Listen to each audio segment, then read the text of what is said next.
이제는 여러분들 떠날 때 자식한테 주고 떠나지 마세요. 세상에 주고 떠나세요. 어떤 세상에? 어렵고 힘들고 고통받는 사람들한테 주고 떠나세요. 그리고 미국이나 유럽은 보통 할머니들이 다 나 조의금 어디다 보내라, 어느 수도원에 보내라, 어느 고아원에 보내라, 어느 장애시설에 보내라, 다 그런 데는 거예요.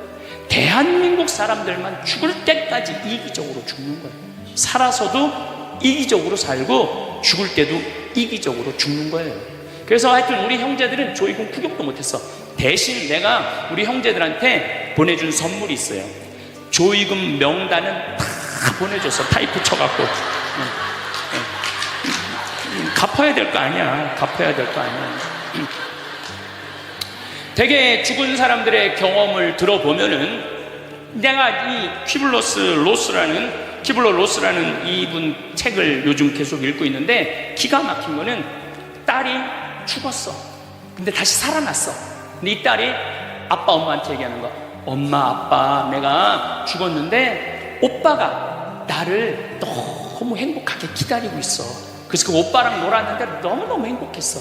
근데 이 엄마 아빠는 너무너무 놀란 거예요. 왜 놀랬느냐 하면은 이 아이가 태어나기 전에 오빠가 죽어갖고 단 한 번도 오빠 얘기를 한 적이 없거든. 근데 죽어서 그 오빠가 기다리고 있는 거예요. 그러니까 이 기가 막힌 노릇 아니에요. 또 이런 경우도 있었다고 그래요. 어떤 경우가 있었느냐 하면은 교통사고 났어. 여동생, 오빠, 아빠가 했는데 오빠하고 아빠는 죽은 거야. 이 여동생은 다 기절한 상태에서 죽었는지 안 죽었는지 확인할 길이 없잖아요. 근데 다시 죽었다고 생각하고 병원에 가서 살아났어. 근데 이 여동생이 엄마 너무 슬퍼하지 마. 하늘나라에서 오빠하고 아빠가 날 기다리고 있어. 너무 행복해. 근데 얘는 오빠하고 아빠가 죽었는지 모르는 상태, 혼수 상태인데 그걸 아는 거예요. 근데 여기 특징 중에 하나는 죽어서는 살아있는 사람은 절대 못 본대요. 죽은 사람만 본다는 거예요. 죽은 사람만 하늘나라 가서 본다는 거예요. 그래서 여러분들도 세상 떠나면은 하느님 기다리고 있고 너무 행복한 나라로 가는 거예요. 그러니까 죽음은 그 번데기가 이 알을 까고 자기 껍데기를 까고 나비가 되는 것처럼 지금보다도 훨씬 아름다운 세상으로 가는 게 죽음이에요. 이제 21세기는 안 죽는다고 100살을 사니 200살을 사는 좋은 게 아니에요. 100살, 200살 동안 불면증, 우울증, 미움, 분노, 외로움, 심심함으로 사는 것보다 그냥 한 70, 87세까지 살다가 죽어갖고 행복하게 먼저 떠난 사람들하고 하느님 품에서 행복하게 사는 게 좋죠. 그래서 여러분들 이제 행복하게 살다가 행복하게 떠나셔야 돼. 그리고 제가 늘 말씀드리지만 나중에 행복하지 마세요. 언제 행복해? 지금 행복하세요. 지금. 나중에 돈 쓰지 말고 언제 써? 지금 쓰세요. 지금. 그리고 여기 있는 분들 지금 얼굴을 보니까 돈 쓸 수 있는 마지막 얼굴들이 많다니까. 마지막 얼굴들이 많아. 그리고 우리나라는 이제 드디어 3만 달러를 넘어서요. 선진국 대열에 들어서요. 선진국에 들었으면은 어르신들, 노인분들 연금 지금 20만 원에서 60만 원, 70만 원으로 다 올라가요. 그러니까 돈 없는 거 걱정하지 마세요. 여러분들이 엉뚱한 사기에만 안 당하면은 먹고 사는데 아무 지장 없어.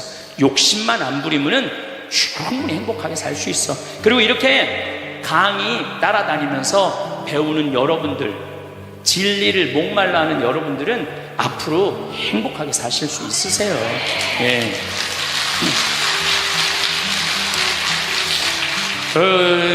인생의 주인공은 나야.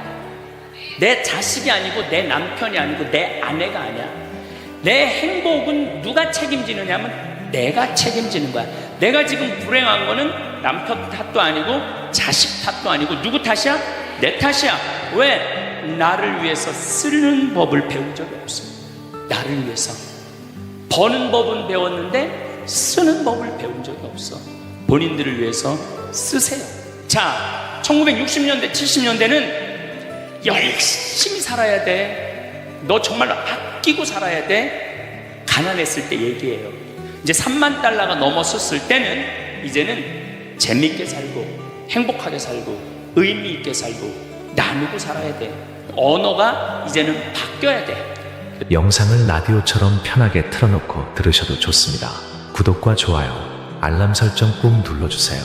황창현 신부님의 행복 특강 지금 바로 시작합니다. 제가 지금 변화의 도전이라는 주제로 강의를 하고 있습니다. 지금은 4차 산업혁명 시대에 들어서고 있다고 그래요. 도대체 4차 산업이 뭐냐? 1차 산업은 증기기관의 발명 이후부터 1차 산업에 1800년서부터 한 1900년대까지 이 와트라는 사람이 증기를 가지고 힘을 쓰면서부터 증기기관차, 증기기선, 배, 그 다음에 옷 짜는 것도 증기방적기 뭐 이래갖고 영국에서 시작된 산업혁명을 1차 산업이라고 그래요. 그리고 2차 산업은 에디슨이 1905년에 발견한 전기. 이 전기, 이게 1905년에 에디슨이 발명한 거예요. 그래서 이 전기로부터 시작되는 것을 2차 산업이라고 그래요. 지금 우리는 이 전기의 혜택을 다 받고 살죠. 여러분들 전기 다리미, 그 다음에 세탁기, 냉장고, 텔레비전, 전기 아닌 게 하나도 없어요. 여기 계신 분들은 2차 산업의 혜택을 받고 사시는 분들이죠. 그런데 3차 산업은 컴퓨터, 인터넷, 특별히 스티브 잡스가 시작한 스마트폰, 이게 완전히 세상을 완전히 바꿔놓은 거 3차 산업이에요. 그러니까 여러분들은 1차 산업 때는 안 태어났지만은 2차 산업, 3차 산업은 누리고 사시는 분들이에요. 근데 지금은 무슨 시대로 들어서느냐 하면 4차 산업 시대로 들어서고 있어요. 4차 산업이라는 건 뭐냐면은 인공지능, 로봇, DNA 조작, 이런 이 완전히 새로운 세상이 펼쳐지고 있죠. 지금 1940년도에 태어나신 분들, 1940년대 40년에서 49년 사이에 태어나신 분들 손 들어보세요. 이분들이 제일 복잡한 세상 속에서 살아가는 거예요. 이게 너무 세상이 변하는 걸 다 노리고 살아가는 분들이 지금 1940년서부터 50년, 1950년, 60년에 태어난 분들이 2차 산업, 3차 산업, 심지어 4차 산업 시대까지 살고 있는 거예요. 1941년에 이제 내일 모레겠네요. 12월 8일 날 일본이 진주만을 습격을 해요. 그거를 여러분들은 무슨 전쟁으로 들었느냐면 대동아 전쟁으로 들었어요. 그거는 일본 입장이고, 일본이 대동아 전쟁이지 우리는 아무 상관없어요. 근데 우리는 대동아 전쟁에 내가 그때 고생했다고 그러는데 그건 일본의 속국의 입장이야. 그러니까 그 대동아 전쟁이라는 말 우리 쓰지 말아야 돼. 태평양 전쟁이겠지. 미국하고 일본하고 한 전쟁. 그 태평양 전쟁 속에서 태어나갖고 고생이란 고생은 다 한 분들이 지금 70대예요. 그 전쟁 끝나고 좀 난 줄 알았더니 6.25가 또 터졌네. 그래갖고 또 피난 가고 또 일사후퇴 겪으면서 고통 겪고, 전쟁 끝나고 난 다음에는 우리나라가 아프리카에 있는 웬만한 나라들보다 못 살았어요. 아프리카에 있는 웬만한 나라보다 못 살았어. 전쟁 끝나고 난 다음에 정말로 허리띠 졸라 매가면서 잘 살아보자고, 우리도 한번 잘 살아보자고. 그래갖고 너무 가난한 나라에서 올해 우리가 3만 달러를 넘었을 거라고 그래요. 3만 달러를 넘었으면은 드디어 선진국에 들어서는 거예요. 가장 가난한 나라에서 선진국까지 변화를 여러분들은 경험하고 계신 거예요. 그러니까 여러분들은 너무나 혼란스러운 세상 속에서 이날 이때까지 헤쳐나오고 계신 거예요. 근데 문제는 이제 2020년부터 펼쳐질 4차 산업 시대, 이것까지 살아야 되니까 얼마나 복잡해. 이것까지 살아야 되니까 그냥 중간에 살다가 죽으면은 이 꼴 저 꼴 안 보고 그냥 좋은데, 아니 안 죽으면서 지금 70대 후반 되신 분들 앞으로 보통 20년 정도 더 사실 거예요. 70년대 후반 되신 분들. 근데 60대 되신 분들은 120살까지 거의 살 거예요. 지금 60대 되신 분들은. 그리고 재수없는 60대들은 200살까지 살 거예요. 200살까지. 재수없는 60대들은 그 이야기를 제가 오늘 하려고 그러는 거예요. 자, 제가 한 10년 전에 평화방송에 이런 강의를 했었어요. 아마 또 평화방송에서 계속 틀어주니까 그 내용이 나올 거예요. 10년 전에 한 얘기예요. 앞으로 2020년이 되기 시작하면은 인간은 세 종류로 나눠질 것이다. DNA 조작 인간. 이제 DNA를 조작할 수가 있어요. 우리가 눈을 밝게 할 수도 있고, 귀를 잘 들리게 할 수도 있고, 근육이 완전히 이 아놀드 슈왈거네처럼 근육이 막 이렇게 튀어나오게 할 수도 있어요. 운동 안 해도 DNA 조작 인간. 옛날에는 DNA를 한번 내가 DNA가 어떤지 검사하려고 그러면은 2억 내지 3억이 들었어. 그런데 지금은 내 DNA를 검사하는데 얼마면 검사할 수 있냐면 5만 원이면 검사할 수 있어요. 5만 원이면. 세상이 엄청 변한 거예요. 그래서 이제는 지금 태어나는 아이들은 이제 아파서 병원 가는 일은 거의 없을 거예요. 미리 병원에서 전화를 해요. 너 요때쯤 심장마비가 올 DNA가 있다. 와서 고쳐라. 그럼 DNA 조작만 하면 심장마비가 넘어가는 거예요. 그러니까 안젤리나 졸리라는 미국의 영화 배우가 있어요. 2010년에 유방을 잘랐어요. 왜냐하면 DNA 검사를 해보니까 언니도 그렇고 엄마도 그렇고 유방암이 있는 거야. 본인도 유방암에 걸릴 확률이 있는 거야. 그래서 유방을 자른 거예요.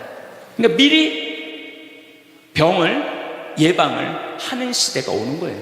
그게 DNA 조작 인간이에요. 근데 우리 교회는 그런 걸 절대 허락하지 않죠.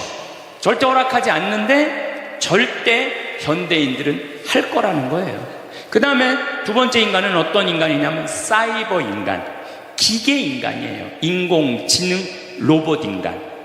그래갖고 이 인공지능 로봇 인간이 나오면은 안 그래도 1940년서부터 지금까지 복잡다단한 세상을 살아왔는데 이제 로봇하고 같이 살게 되는 세상이 이제 곧 이제 되는 거죠. 그리고 이제 세 번째 인간은 오리지널 인간. 여러분들, 저나 여러분들. 근데 누가 제일 떨어지느냐? 오리지널 인간이 제일 떨어질 거예요. 그래서 앞으로는 이제 어떤 세상이 제일 걱정되는 게 뭐냐면은 로봇가 공장에서 일하는 거예요.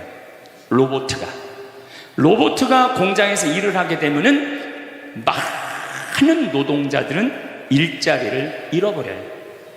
현재 몇 명 정도 일자리를 잃어버릴 걸로 예상을 하냐면 8억 명 정도가 일자리를 잃어버린대. 8억 명. 그러니까 노동자의 4명 중에 1명은 일자리를 잃어버리는 거. 이거 보통 심각한 문제가 아니에요. 그래서 이제 웬만한 사람들은 공장에서 일할 수가 없어. 누가 다 일을 해? 로봇가 다 하니까. 그리고 요즘 그 조그만 회사 사장들 말을 들어보면은 요즘 뭐 노동자들 옛날에는 죽으라고 일했는데 아침에 잠깐 나가서 커피 마신다고 와서 커피 한 잔 마시고 또 잠깐 나가서 좀 일하는 척하고 들어와서 밥 먹는다고 그러고 또 조금 나가서 뭐 그러니까 돈 주고 일을 시킬 수가 없다는 거예요. 그러니까 만약에 로봇가 일을 하면은 사람을 시키겠느냐? 로봇을 시키겠느냐? 당연히 로봇을 시키는 거죠. 그러니까 점점 사람이 일자리를 빼앗길 것이라는 거예요. 로봇을 쓰는 사장들은 돈을 어마어마하게 벌고, 그런 자본이라든지 그런 능력이 없는 사람들은 무지무지하게 가난하게 사는 거예요. 이제 앞으로 여러분들이 5년 후, 10년 후에 볼 세상이 그렇다는 거예요. 그래서 요즘 세계적으로는 어떤 정치적인 시도를 하느냐면은, 그럼 일자리 없는 사람들은 먹고 살아야 될 거 아니야, 사람인데. 그래서 로봇한테 세금을 매기는 거예요. 그래갖고 로봇가 만약에 일을 하면은 저 로봇한테 100만 원 세금을 매기는 거야, 그 로봇한테. 그래갖고 그 100만 원을 누구한테 줘? 일 못하는 사람한테 주는 거예요. 그게 기초생활 수급이라는 거예요. 기초생활 수급. 그러니까 기초생활 수급을 이제는 뭐 10만 명, 100만 명이 받는 게 아니라 8억 명, 10억 명이 받는 세상. 그러니까 이제 앞으로 미래에 펼쳐질 세상은 지금 생각하는 거라고 너무 다른 세상이 되는 거예요. 두 번째는 어떤 세상이 오느냐면 로봇하고 공존하는 세상. 벌써 초등학교는 선생님이 공부를 가르치지 않고 로봇가 학생들한테 공부를 가르치는 학교가 나왔어요. 로봇가 애들한테 수학을 가르치고 영어를 가르치는 거예요. 발음도 훨씬 좋고, 그리고 이 로봇의 장점은 뭐냐면은 차별하지 않아. 로봇은 얘가 뭐 부잣집 아들이든지 얘가 공부를 못하든지 잘하든지 차별하지 않는 거예요. 그리고 웬만한 선생님보다 훨씬 잘 가르친다는 거예요. 그러니까 이제는 로봇가 교사가 되는 그런 시대가 온 거예요. 또 이제는 앞으로는 무슨 세상이 될 거냐면, 어린아이들 돌보는 보모가 누가 돌보느냐면 로봇가 돌보는 거예요. 나 동화책 읽어줘. 그럼 엄마는 나 바빠, 짜증나, 아이 너 잠이나 자, 이런데 보모 로봇은 나 동화책 읽어주면 아주 부드러운 소리로 짜증 한 번 안 부리고. 그러니까 애가 엄마를 좋아하는 것보다는 누구를 더 좋아해? 로봇 보모를 더 좋아하는 거야. 나 엄마 필요 없다고. 이거 정말 우스갯소리가 아니라요, 진짜 벌어질 일이에요. 또 이제 로봇은 아내가 중풍이 걸렸어. 그래서 움직이질 못해. 그럼 누가 병간호를, 운동을 도와주느냐 하면 로봇가 도와줘요. 근데 이 로봇은 완전히, 제가 지난번 강의 때도 얘기했지만은 이제 섹스 로봇가 나온다고 그랬죠. 록시라고 5가지를 고를 수 있다고 그래요. 피부색, 키, 성격, 이런 걸 고를 수가 있대. 그러니까 까칠한 여자, 부드러운 여자. 뭐 내가 까칠한 여자 좋아하면 성격 까칠한 로봇을 고르면 되는 거야. 근데 문제는 아내가 아파. 남편은 나가서 돈 벌어야 돼. 그래서 로봇을 하나 도우미 로봇을 했어. 근데 이 로봇은 아내를 너무 따뜻하게 해주는 거야. 그러니까 아내는 자꾸 남편한테 실망하는 거야. 자기 힘들다고 들어가서 자고. 근데 로봇은 나 좀 주물러 달라 그러면 언제든지 와서 주물러 주잖아요. 그러니까 남편한테 당신 나 필요 없다고, 나 이혼하고 싶다고. 그러니까 로봇하고 사람하고 혼동하는 세상이 오는 거예요. 로봇하고 사람하고. 그리고 더욱 2040년이 되면은 이 로봇가 감정까지 느껴. 사랑까지 할 수 있다는 거예요. 사랑까지. 아내 역할을 다 할 수 있는 세상이 온다는 거예요. 저 신부님 너무 앞서 나가는 거 아니야. 앞서 나가는 거 아니에요.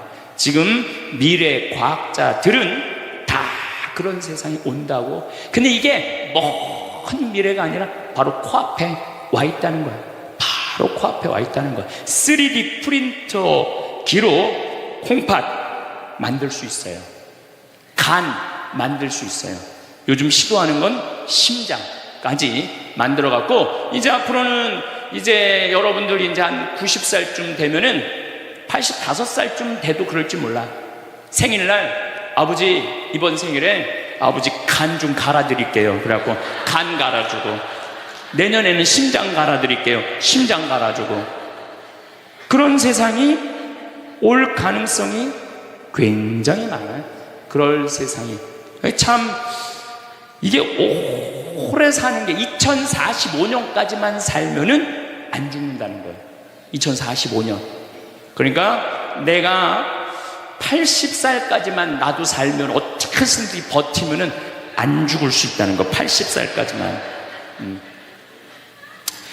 앞으로 펼쳐질 세상에 가장 걱정스러운 게 뭐냐면은 수명 연장이에요.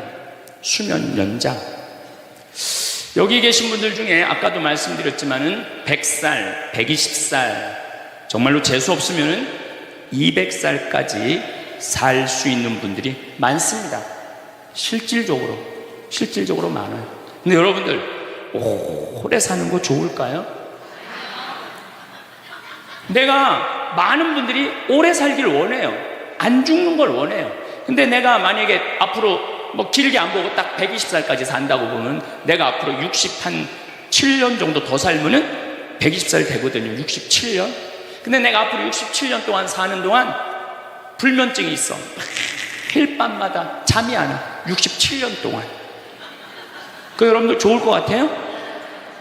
내가 정말로 마음 안에 미움이 너무너무 꽉 차 있어. 67년 동안 계속 미움 속에서 살아. 분노가 꽉 있어. 67년 동안 분노 속에서 항상 좌절감을 맛보고 있어. 우울하고 있어. 내가 우울해, 또 좋으래. 어떨 땐 좋을 땐 너무 좋고 싫을 땐 너무 싫고, 그렇게 막 up and down 그러면서 앞으로 50년 60년 사는 거 좋아요? 그렇게 성숙함이 없이 살 거면 그냥 지금 죽는 게 나아. 지금 죽는 게 나아요. 내가 앞으로 60년 동안 살면서 매일매일 감동하고 매일매일 행복하고 매일매일 감사하고 매일매일 사랑한다면 앞으로 60년 사는 거 괜찮겠죠. 그런데 60년 내내 잠도 못 자고 미움 속에서, 자식들 원망 속에서, 외로움 속에서, 배신 속에서, 불행 속에서 오래 사는 거 좋아요? 적당한 나이에 죽는 거 내가 보기엔 그 축복이에요. 그래서 여러분들은 이제 나는 이 복잡한 세상 속에서 사는 것도 중요하지만 어떻게 죽을 거냐, 이 시나리오를 잘 준비해야 돼요. 난 어떻게 죽을 거냐. 나는 생일날 애가 심장 갈아준다면 나 그거 필요 없다. 내 생일 선물로 그 심장 필요 없다. 그냥 나는 하느님이 주신 생명, 그 수명 그대로 살다가 그냥 행복하게 떠날 거다. 그런 마음이 중요해요. 근데 우리가 성숙하지 못하면은 그냥 무조건 안 죽으려고만 용을 쓰는 거예요. 또 하늘나라에 대한 희망이 없는 사람들이 안 죽으려고 그러는 거예요. 아니 지금 있는 것보다 하늘나라 올라가면 훨씬 행복하면은 안 죽을 이유가 뭐 있어? 죽으면 되지. 그냥 사는 날까지 즐겁게 살다가 죽는 날 즐겁게 죽으면 되는 거예요.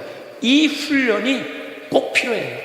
여러분들 이게 뭐 요즘 알고리즘 그러는데 그건 다 제쳐두고 내가 인생의 설계가 필요해.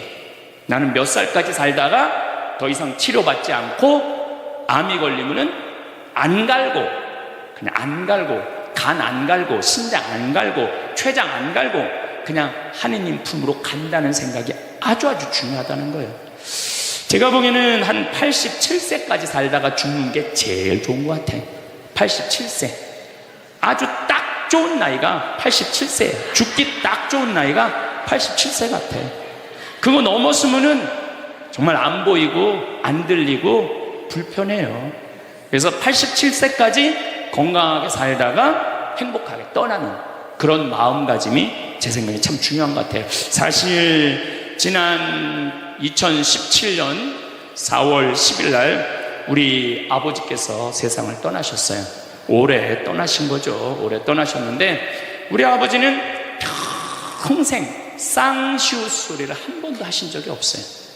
예, 아버지 입에서 욕을 들어봤던 적이 없어요. 쌍시옷 소리를 한 번도 들어본 적이 없어요. 자식들, 내 자식을 키울 때 매질 한 번 하시지 않으셨어요. 그리고 우리 아버지는 참 남 욕을 하신 적이 없어요. 보통 뭐 누구 욕도 하고 정치인 욕도 하고 뭐 세상도 욕하는데 한 번도 욕하신 적이 없어요.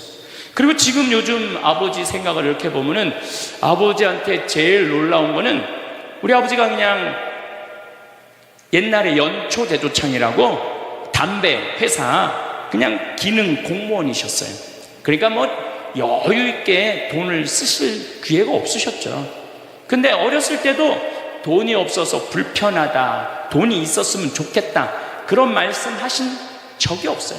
그냥 월급 봉투 딱 어머니한테 던지면은 뭐 집이 어떻게 됐든 아무 상관하지 않으시고 당신 산에 다니시고 정말로 신선같이 사셨어요. 근데 아버님이 올 초에 2달 고생하시고 돌아가셨어요.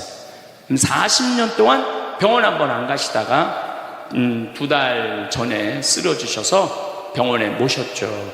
병원에 모셨는데 내가 우리 형제들한테 그랬어요. 우리 아버지 평생 자식만을 위해서 살았다, 가족만을 위해서 살았다, 오로지 정말로 사랑하는 가족을 위해서 투신하신 분이다. 우리 아버지 간병인한테 맡기지 말자. 우리가 사형제니까 우리가 모시자. 그래서 누나가 제일 위니까 누나가 이틀, 큰형 이틀, 둘째 형 이틀. 난 이제 장가 안 갔으니까 나는 하루.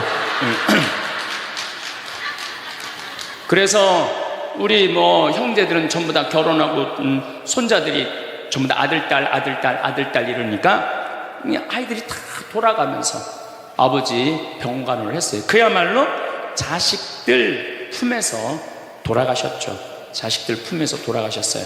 근데 아버님이 이렇게 4월 10일 날 월요일 날 쓰러지셨는데 의사들이 심폐소생술 하겠느냐고 그랬을 때 우린 싫다고 그랬어요. 왜 마지막으로 돌아가시는 아버지 갈비뼈를 다 부러뜨려? 그 정도 쓰러졌으면은 87세에 그 정도 병이시면은 이제 돌아가실 때예요. 근데 많은 경우 돌아가실 때 심폐소생술 하게 돼 있어요. 근데 우리는 원하지 않았어요. 4자식 다. 그리고 아버님이 이 골수염이라는 이 병을 앓으셨는데 좀 많이 아프신 병이에요, 마지막에. 그래서 내가 아버지 원도 한도 없이 마약 놔드렸어요. 모르핀. 왜 죽기 전에 아프면서 죽어야 돼? 마약. 그래서 조금만 아픈 기미만 보이면은 간호사한테 가갖고 마약 놔달라고, 모르핀 놔달라고. 여러분들, 죽기 전에 하느님이 인간한테 준 최고의 선물이 뭔지 아세요? 마약이에요. 마약. 그래서 호스피스 병동에서 아플 때 진통제 놔드리는 거, 마지막 효도는 마약 많이 놔드리는 거예요. 그래서 우리 아버지 돌아가시기 전에 원도 한도 없이 마약하고 가셨어요. 원도 한도 없이. 그 조금의 고통을 덜어주는 게 내가 보기에는 효도라는 생각이 들더라고요. 아버지 이렇게 쓰러졌을 때 생명 유지 장치 하겠느냐고 의사들이 얘기를 하더라고요. 우리는 아무도 원하지 않았어요. 그냥 아버님 편안하게 보내드리고 싶다고. 왜? 우리 아버지는 참 행복하게 사셨어요. 자식들이 아버지를 너무너무 좋아하고 사랑하고. 그래서 효도를 원도 한도 없이 해드렸냐, 이럴 건 자신 있게 말씀 못 드리죠.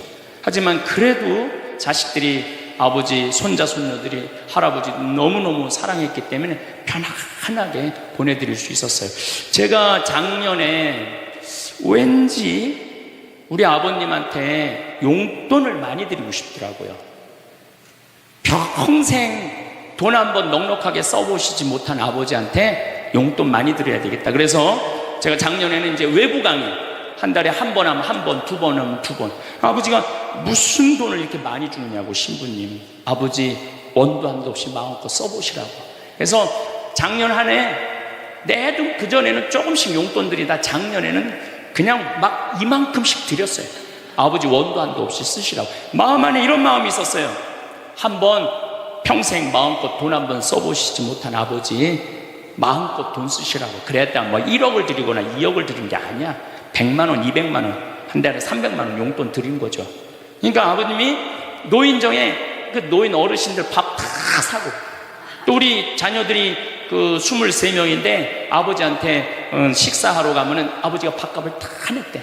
우리 누나가 항상 하는 얘기가 아버지 지갑 항상 100만 원 있었대요. 그래서 얼마나 기분이 좋아. 아버지 돌아가셨을 때 노인정에서 그랬대요. 물주 세상 떠나서 어떻게 하느냐고 그랬대요. 물주 세상 떠나서 어떻게 했느냐고. 아버님이 1년 동안 원도 한도 없이 즐겁게 사시다가 세상 떠난 거예요. 저는 효도도 나중에 한다는 건 다 거짓말이야. 효도하려면 언제 해야 돼? 지금 해야 돼, 지금. 부모님한테 돌아가시고 난 다음에 땅을 치고 통곡하는 거 다 소용없어요. 그냥 내가 지금 할 수 있을 때 최선을 다해서 효도하는 게 크게 효도라는 생각이 들더라고요. 어쨌거나 아버님은 쓰러지신 날 당신 스스로 걸어서 화장실 가셨어요. 아침까지. 그리고 오후 1시에 쓰러지셨어요. 그래갖고 밤 10시 41분에 돌아가셨어요. 근데 제가 아버지한테 그랬어요. 아버지, 돌아가시려면은 오늘 돌아가셔야 된다고. 왜냐면 그날이 성월요일이었거든요. 성화요일 날 돌아가시면은 장례미사를 못해요. 왜냐면 성목요일 날은 장례미사를 못하게 돼 있어요. 성금요일, 토요일 다 장례미사 못해요. 그리고 예수부활 대축일 장례미사 못해요. 그리고 그 다음 월요일 날 장례를 해야 되는 거야.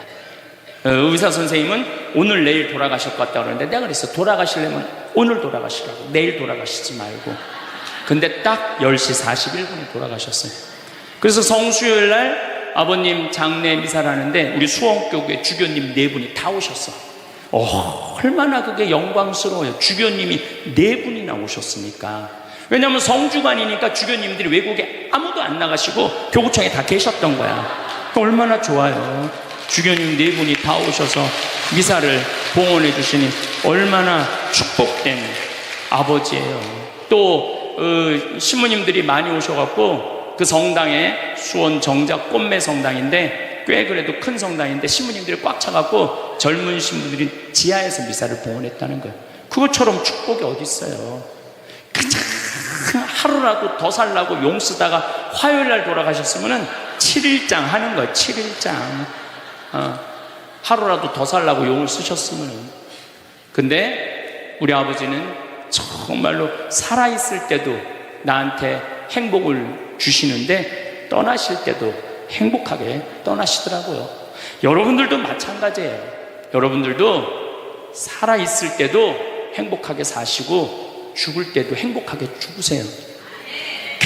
괜히 안 죽으려고 이렇게 용 쓰고 저렇게 용 쓰다가 누워서 10년 동안 똥오줌 싸기 시작하면요, 그때부터는요 지옥이야, 지옥.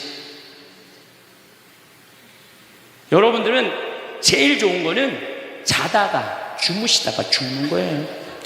그런데 갑자기 돌아가시면 자식들이 너무 힘들으니까 그저 3개월 정도 앓으시다가 돌아가시면은 자식이 이별할 시간을 주는 거예요. 자식이 이별할 시간 주는데 3개월이 넘었으면 그때부터 우리 아버지 언제 죽나. 내가 며칠 전에 들은 얘기예요. 멀쩡한 집에 딸 둘이 무당한테 가갖고 그랬대요. 우리 엄마 언제 죽느냐고. 그래서 무당이 그랬대요. 엄마가 지금 아프냐고. 안 아픈데 너무 건강한데 우리를 너무 힘들게 해갖고 언제 죽는지 너무 궁금해서 와봤다고. 이게 부모 자식지간의 일이야. 부모 자식지간의 일이야. 그러니까 여러분들은 이제 자식한테 뭘 기대서 산다는 생각 꿈도 꾸지 말고, 죽을 때도 자식한테 효도받는다는 생각하지 말고 여러분들이 알아서 미리 써놓으세요. 그 엘리자베스 퀴를로 로스라는 호스피스, 유명한 시카고 대학의 호스피스 박사가 있어요. 이분은 2,500명 죽었다 살아난 사람들, 2,500 죽었다 살아난 사람들 여러분들 많은 거 아시죠? 왜 죽었다 살아난 사람들이 많아요? 심폐소생술 때문에. 의술이 좋아갖고 죽었다 다시 살아난 사람들 2,500명을 조사를 해봤어. 근데 죽었다 살아난 사람들의 경험, 하늘나라에 대한 경험을 얘기를 들어보니까 너무 평온하고 너무 행복하다는 거예요. 그리고 죽으면은 바로 몸에 빠져나가서 자기를 본대요. 자기를. 그래갖고 여러분들 죽은 사람들 그 주위에서 이 친지들이 하는 말이 다 들린대. 그 몇 분 동안, 하늘나라 올라가기 전에 몇 분 동안은. 그러니까 절대 죽은 사람한테 그렇게 살더니 참 잘 죽었다 그런 소리 하면 안 된다는 거예요. 끝까지 좋은 소리를 해야 된다는 거예요. 사랑한다, 고맙다, 하느님 품으로 가라, 예수님, 마리아, 요셉한테 가라, 정말로 기도해 줄 테니까, 이렇게 말해야지. 그렇게 우리를 괴롭히더니 이렇게 죽는다고, 정말로 지옥에 갈 사람이라고 이렇게 말하면 다 영원히 듣는다는 거예요. 그리고 죽었다 살아난 사람들의 아주 기가 막힌 얘기는, 앞 못 보는 사람은 죽으면 다 보인다는 거예요. 눈이 다 보인다는 거예요. 그게 그냥 하는 게 아니라 다시 살아 돌아와서 아무것도 못 봐. 근데 의사가 무슨 반지를 어떻게 꼈고, 이 병원이 어떻게 생겼고, 누가 어디 자리에 있습니까? 다 아는 거야. 죽었다가 죽으면은 눈이 보이는 거야. 다리 없는 사람은 자기 다리가 있다는 거예요. 듣지 못하는 사람은 듣고, 아픈 사람은 아픈 부위가 다 없어진다는 거예요. 그러니까 여러분들 지금 살아있으면서 몸에 허리도, 아까 할아버지 한 분 안수해달라고 그래갖고 허리가 막 이렇게 구부러진 사람 죽으면 딱 펴진다는 얘기예요. 그러니까 완전히 사도 바오로의 말씀처럼 새로운 모습으로 변하는 거야. 죽으면 끝이 아니야. 하느님께로 가는 여행의 시작이에요. 그러니까 죽는 거를 막 그냥 밀어내시지 마세요. 한 70년, 80년 살았으면 살 만큼 살지 않았어? 그렇죠? 뭐하러 200년을 살아? 뭐하러 300년을 살아? 또 200년, 300년 사는 것도 좋아요. 그런데 정말로 감동 속에서, 행복 속에서, 사랑 속에서 200년, 300년을 살면 좋지. 근데 여러분들 한 200살 되면 여러분들하고 놀아줄 사람이 몇 명이나 될 것 같아요? 200살 단 사람하고. 그 외로움 속에서 사는 거예요. 그래서 자연의 순리를 따르고 사는 게 가장 좋은 거예요. 자연의 순리를. 그래서 사는 만큼 살다가 떠날 때 이제 누구한테 간다고 생각하면 돼? 하느님 아버지한테로 간다고 생각하면 돼. 그래서 죽는 게 결코 나쁜 게 아니에요. 저도 아버님을 보내드리면서 굉장히 슬펐죠. 하지만은 우리 아버지 너무너무 열심히 사셨고, 마지막에 우리 주교님들, 우리 사제들, 또 수많은 교우들이 기도 속에서 저는 아버지 하늘나라로 갔다고 생각을 해요.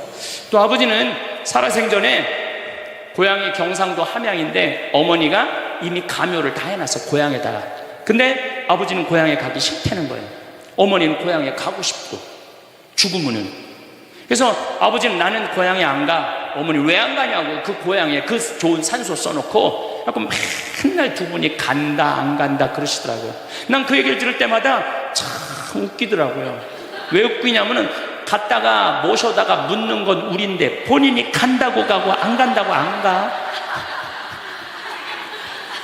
우리가 모시는 대로 가는 거지.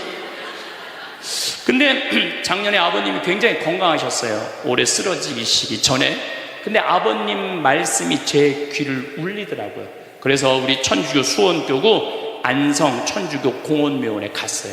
꼭 우리 후배 신부님한테 제일 좋은 자리를 좀 봐줘라. 딱 갔는데 정말로 산소 자리가 좋더라고요. 그냥 양지 바른데 앞에 우리 아버지가 참 파란 걸 좋아하셨는데, 그 아버님 내가 산소 자리 본데 앞에 파란 골프장이 쫙 보여. 얼마나 좋은지. 그래갖고 아무도 몰래, 우리 가족 아무도 몰래 내가 예약을 해놨어요. 그리고 아버님 돌아가셨을 때 안성 천주교 공원묘 모셨죠. 아버님이 왜 고향에 가기 싫어하셨느냐면은, 우리 큰할아버지, 둘째 할아버지가, 셋째 할아버지까지 있었는데 큰할아버지가 딸만 6을 낳았어요. 둘째 할아버지는 아들을 3을 낳았는데 둘째 할아버지 첫째 아들이 우리 아버지야. 근데 1930년, 우리 아버지 30년생이시니까 87세니까 그때는요, 장손집에 아들이 없으면 8살 이전에 큰아버지 집에 가서 양자로 자라야 돼. 아버지는 그랬던 거예요. 그래서 친어머니 아버지 밑에서 못 자라셨어. 그래 고향이 싫은 거야. 그래서 난 고향에 안 간다고. 근데 제 생각에는 그 아버님의 마음을 헤아려 주는 게 난 예의라는 생각이 들더라고요. 그래서 아버님 원하는 대로 안성에 모셨는데 얼마나 좋은지 몰라요. 어제도 갔다 왔어요. 그냥 오며 가며 가는 길에, 강의 가는 길에 한 번 가서 뵙고 우리 아버님 마지막까지 담배를 피셨어요. 그것 때문에 돌아가신 거지만은 그래갖고 어제도 담배 한 대 탁 물려드렸어요. 피시라고. 갈 때마다 담배를 한 대씩 물려드리세요. 무슨 얘기냐면 부모하고 자식은 살아서도 좋고 죽어서도 좋아야 돼. 그런데 부모님이 10년 동안 똥오줌 싸고 치매 걸려갖고 지겨워. 부모님 찾아오지도 않았어. 그래갖고 부모님이 돌아가셨어. 그럼 자식이 땅을 치고 불효한 것에 대해서 울면서 통곡해. 그리고 돌아가셨는데도 부모님 먼 데다 모셔놔갖고 1년에 한 번, 2년에 한 번 가고 살아서도 안 좋고 죽어서도 안 좋은 거예요.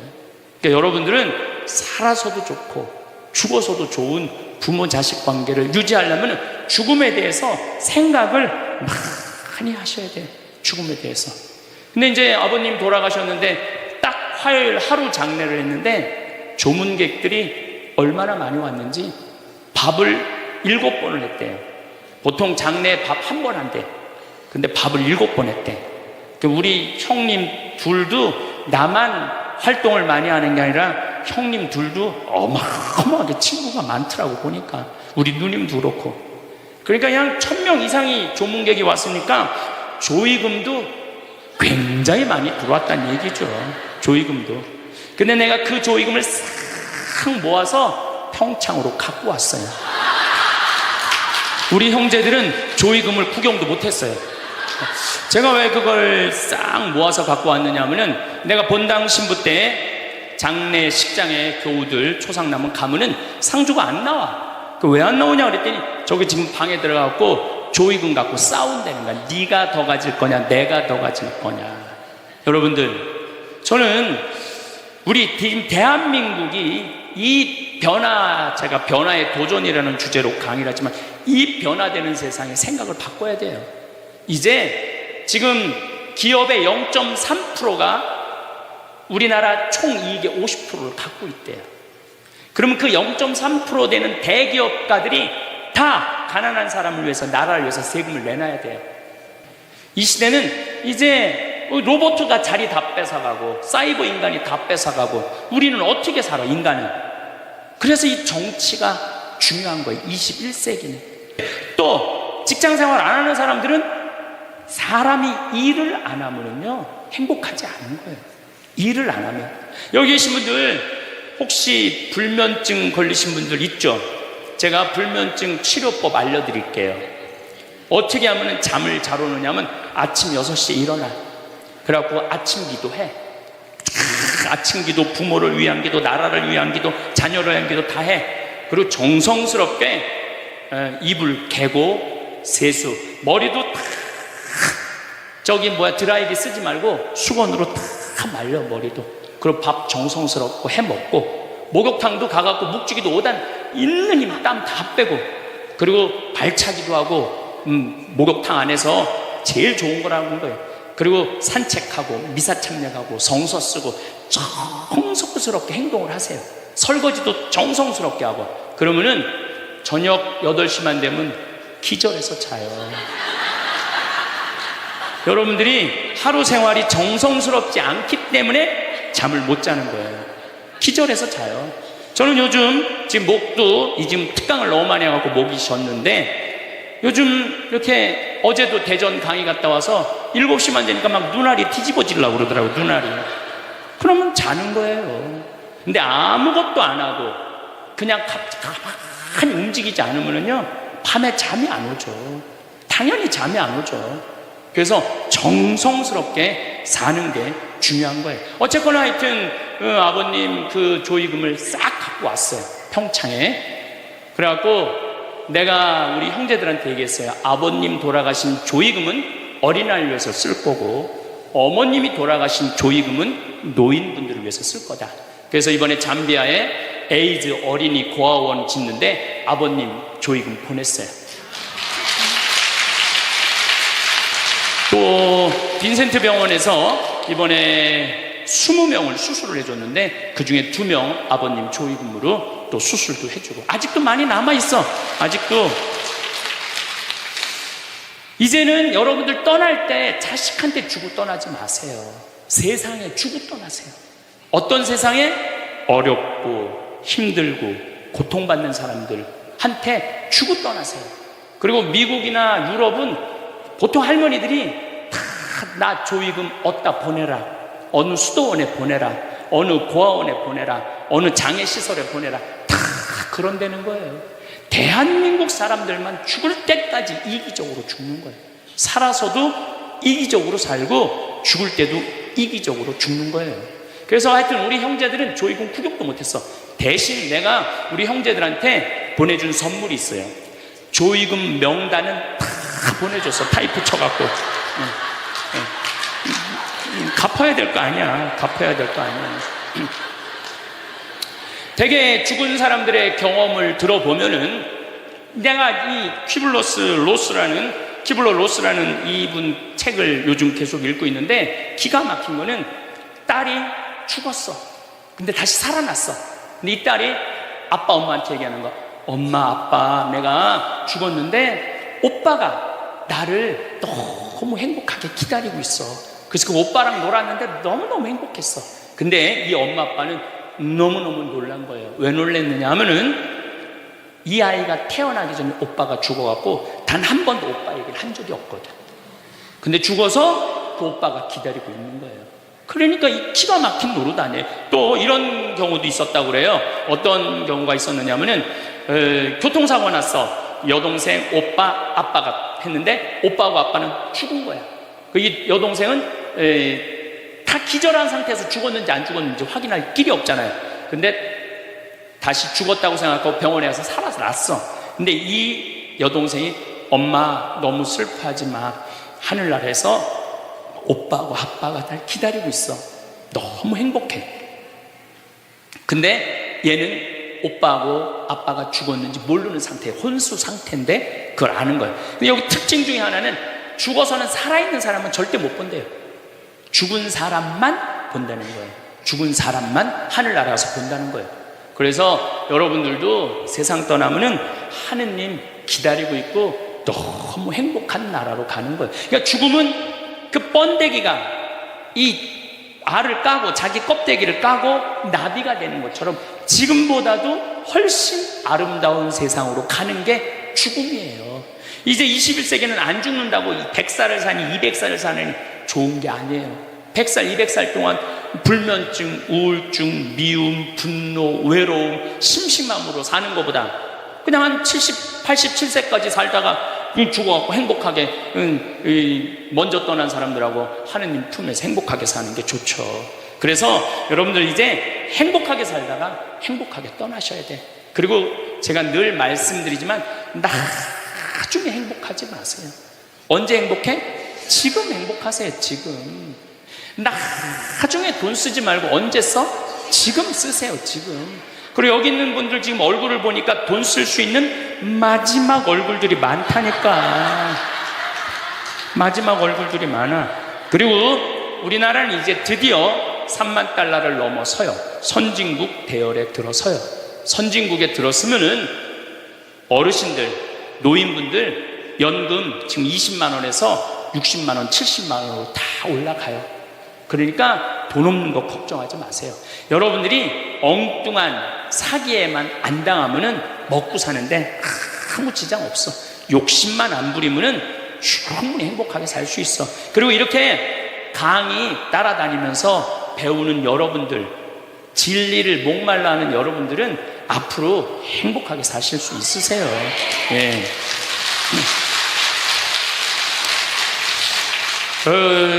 인생의 주인공은 나야. 내 자식이 아니고 내 남편이 아니고 내 아내가 아니야. 내 행복은 누가 책임지느냐 하면 내가 책임지는 거야. 내가 지금 불행한 거는 남편 탓도 아니고 자식 탓도 아니고 누구 탓이야? 내 탓이야. 왜? 나를 위해서 쓰는 법을 배운 적이 없어. 나를 위해서 버는 법은 배웠는데 쓰는 법을 배운 적이 없어. 본인들을 위해서 쓰세요. 자, 1960년대 70년대는 열심히 살아야 돼. 너 정말로 아끼고 살아야 돼. 가난했을 때 얘기예요. 이제 3만 달러가 넘었었을 때는 이제는 재밌게 살고 행복하게 살고 의미 있게 살고 나누고 살아야 돼. 언어가 이제는 바뀌어야 돼. 그래서 여러분들 정말로 이제는 의미 있고 재미있고 행복하게 생활하시길 바라겠습니다.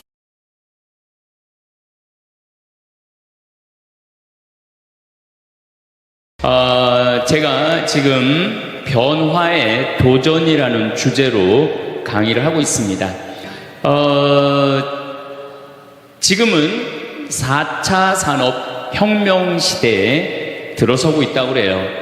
도대체 4차 산업이 뭐냐? 1차 산업은 증기기관의 발명 이후부터 1차 산업에 1800년서부터 한 1900년대까지 이 와트라는 사람이 증기를 가지고 힘을 쓰면서부터 증기기관차, 증기기선, 배, 그 다음에 옷 짜는 것도 증기방적기, 뭐 이래갖고 영국에서 시작된 산업혁명을 1차 산업이라고 그래요.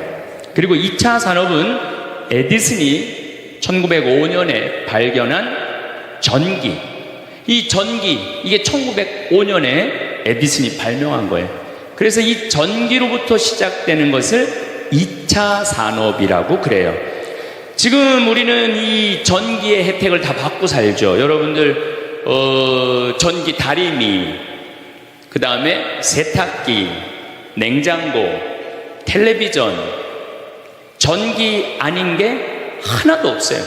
여기 계신 분들은 2차 산업의 혜택을 받고 사시는 분들이죠. 그런데 3차 산업은 컴퓨터, 인터넷, 특별히 스티브 잡스가 시작한 스마트폰, 이게 완전히 세상을 완전히 바꿔놓은 거 3차 산업이에요. 그러니까 여러분들은 1차 산업 때는 안 태어났지만은 2차 산업, 3차 산업은 누리고 사시는 분들이에요. 그런데 지금은 무슨 시대로 들어서느냐 하면 4차 산업 시대로 들어서고 있어요. 4차 산업이라는 건 뭐냐면은 인공지능, 로봇, DNA 조작, 이런 이 완전히 새로운 세상이 펼쳐지고 있죠. 지금 1940년도에 태어나신 분들, 40년에서 49년 사이에 태어나신 분들 손 들어보세요. 이분들이 제일 복잡한 세상 속에서 살아가는 거예요.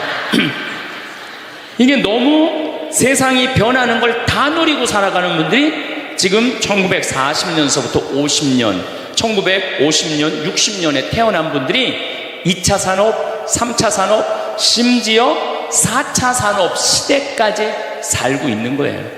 1941년에 이제 내일 모레겠네요. 12월 8일 날 일본이 진주만을 습격을 해요.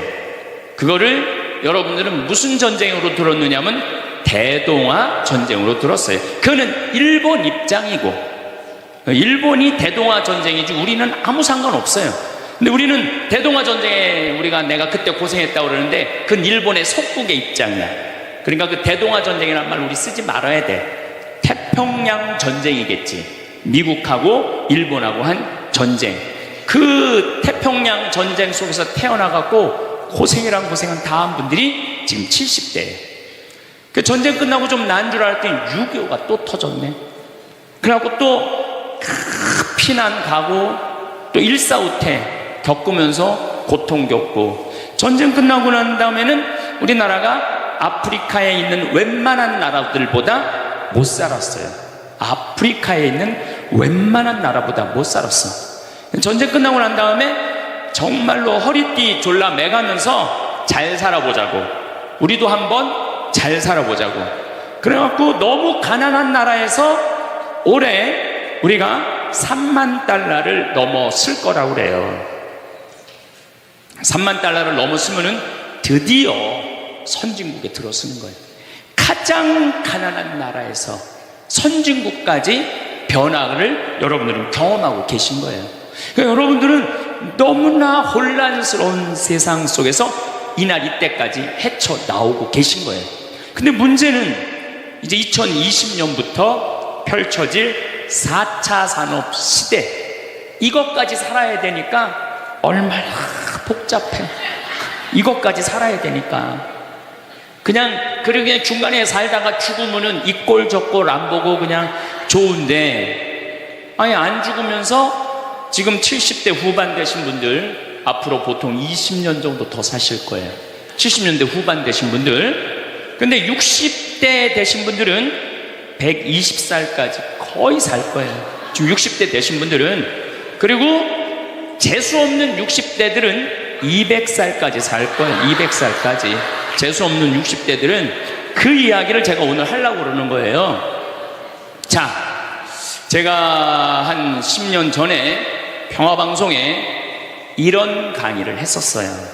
아마 또 평화방송에서 계속 틀어주니까 그 내용이 나올 거예요. 10년 전에 한 얘기예요. 앞으로 2020년이 되기 시작하면은 인간은 세 종류로 나눠질 것이다. DNA 조작 인간. 이제 DNA를 조작할 수가 있어요. 우리가 눈을 밝게 할 수도 있고, 귀를 잘 들리게 할 수도 있고, 근육이 완전히 이 아놀드 슈왈거네처럼 근육이 막 이렇게 튀어나오게 할 수도 있어요. 운동 안 해도 DNA 조작 인간. 옛날에는 DNA를 한번 내가 DNA가 어떤지 검사하려고 그러면은 2억 내지 3억이 들었어.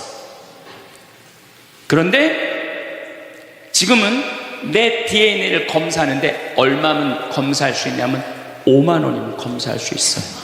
5만 원이면. 세상이 엄청 변한 거예요. 그래서 이제는 지금 태어나는 아이들은 이제 아파서 병원 가는 일은 거의 없을 거예요. 미리 병원에서 전화를 해요. 너 요때쯤 심장마비가 올 DNA가 있다. 와서 고쳐라. 그럼 DNA 조작만 하면 심장마비가 넘어가는 거예요. 그러니까 안젤리나 졸리라는 미국의 영화 배우가 있어요. 2010년에 유방을 잘랐어요. 왜냐하면 DNA 검사를 해보니까 언니도 그렇고 엄마도 그렇고 유방암이 있는 거야. 본인도 유방암에 걸릴 확률이 있는 거야. 그래서 유방을 자른 거예요. 그러니까 미리 병을 예방을 하는 시대가 오는 거예요. 그게 DNA 조작 인간이에요. 근데 우리 교회는 그런 걸 절대 허락하지 않죠. 절대 허락하지 않는데 절대 현대인들은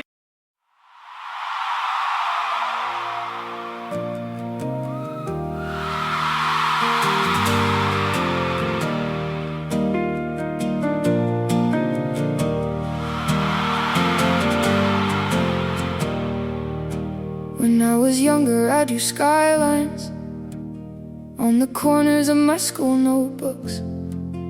Every road ahead felt endless, like a story waiting to be told. I thought life would move like fireworks, bright enough to light the dark. Nobody talks about the distance between the dream and where you are. Now my pockets hold responsibilities. 할 거라는 거예요. 그 다음에 두 번째 인간은 어떤 인간이냐면 사이버 인간, 기계 인간이에요. 인공지능 로봇 인간.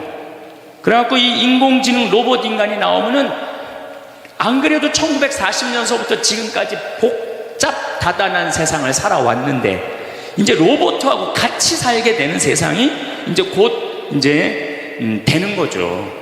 그리고 이제 세 번째 인간은 오리지널 인간. 여러분들, 저나 여러분들. 근데 누가 제일 떨어지느냐? 오리지널 인간이 제일 떨어질 거예요. 그래서 앞으로는 이제 어떤 세상이 제일 걱정되는 게 뭐냐면은 로봇가 공장에서 일하는 거예요. 로봇가 공장에서 일을 하게 되면은 많은 노동자들은 일자리를 잃어버려요. 현재 몇 명 정도 일자리를 잃어버릴 걸로 예상을 하냐면 8억 명 정도가 일자리를 잃어버린대. 8억 명. 그러니까 노동자의 4명 중에 1명은 일자리를 잃어버리는 거. 이거 보통 심각한 문제가 아니에요. 그래서 이제 웬만한 사람들은 공장에서 일할 수가 없어. 누가 다 일을 해? 로봇가 다 하니까. 그리고 요즘 그 조그만 회사 사장들 말을 들어보면은 요즘 뭐 노동자들 옛날에는 죽으라고 일했는데 아침에 잠깐 나가서 커피 마신다고 와서 커피 한 잔 마시고, 또 잠깐 나가서 좀 일하는 척하고 들어와서 밥 먹는다고 그러고, 또 조금 나가서 뭐 그러니까 돈 주고 일을 시킬 수가 없다는 거예요. 그러니까 만약에 로봇가 일을 하면은 사람을 시키겠느냐 로봇을 시키겠느냐? 당연히 로봇을 시키는 거죠. 그러니까 점점 사람이 일자리를 빼앗길 것이라는 거예요. 로봇을 쓰는 사장들은 돈을 어마어마하게 벌고, 그런 자본이라든지 그런 능력이 없는 사람들은 무지무지하게 가난하게 사는 거예요. 이제 앞으로 여러분들이 5년 후 10년 후에 볼 세상이 그렇다는 거예요. 그래서 요즘 세계적으로는 어떤 정치적인 시도를 하느냐 하면은, 그럼 일자리 없는 사람들은 먹고 살아야 될 거 아니야, 사람인데. 그래서 로봇한테 세금을 매기는 거예요. 그래갖고 로봇가 만약에 일을 하면은 저 로봇한테 100만 원 세금을 매기는 거야, 그 로봇한테. 그래갖고 그 100만 원을 누구한테 줘? 일 못하는 사람한테 주는 거예요. 그게 기초생활 수급이라는 거예요. 기초생활 수급. 그러니까 기초생활 수급을 이제는 뭐 10만 명, 100만 명이 받는 게 아니라 8억 명, 10억 명이 받는 세상. 그러니까 이제 앞으로 미래에 펼쳐질 세상은 지금 생각하는 거라고 너무 다른 세상이 되는 거예요. 두 번째는 어떤 세상이 오느냐면 로봇하고 공존하는 세상. 벌써 초등학교는 선생님이 공부를 가르치지 않고 로봇가 학생들한테 공부를 가르치는 학교가 나왔어요. 로봇가 애들한테 수학을 가르치고 영어를 가르치는 거예요. 발음도 훨씬 좋고. 그리고 이 로봇의 장점은 뭐냐면은 차별하지 않아. 로봇은 얘가 뭐 부잣집 아들이든지 얘가 공부를 못하든지 잘하든지 차별하지 않는 거예요. 그리고 웬만한 선생님보다 훨씬 잘 가르친다는 거예요. 그러니까 이제는 로봇가 교사가 되는 그런 시대가 온 거예요. 또 이제는 앞으로는 무슨 세상이 될 거냐면, 어린아이들 돌보는 보모가 누가 돌보느냐면 로봇가 돌보는 거예요. 나 동화책 읽어줘. 그럼 엄마는 나 바빠, 짜증나, 아이 너 잠이나 자, 이런데 보모 로봇은 나 동화책 읽어주면 아주 부드러운 소리로 짜증 한 번 안 부리고. 그러니까 애가 엄마를 좋아하는 것보다는 누구를 더 좋아해?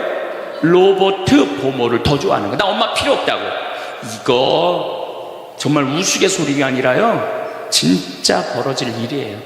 또 이제 로봇은 아내가 중풍이 걸렸어.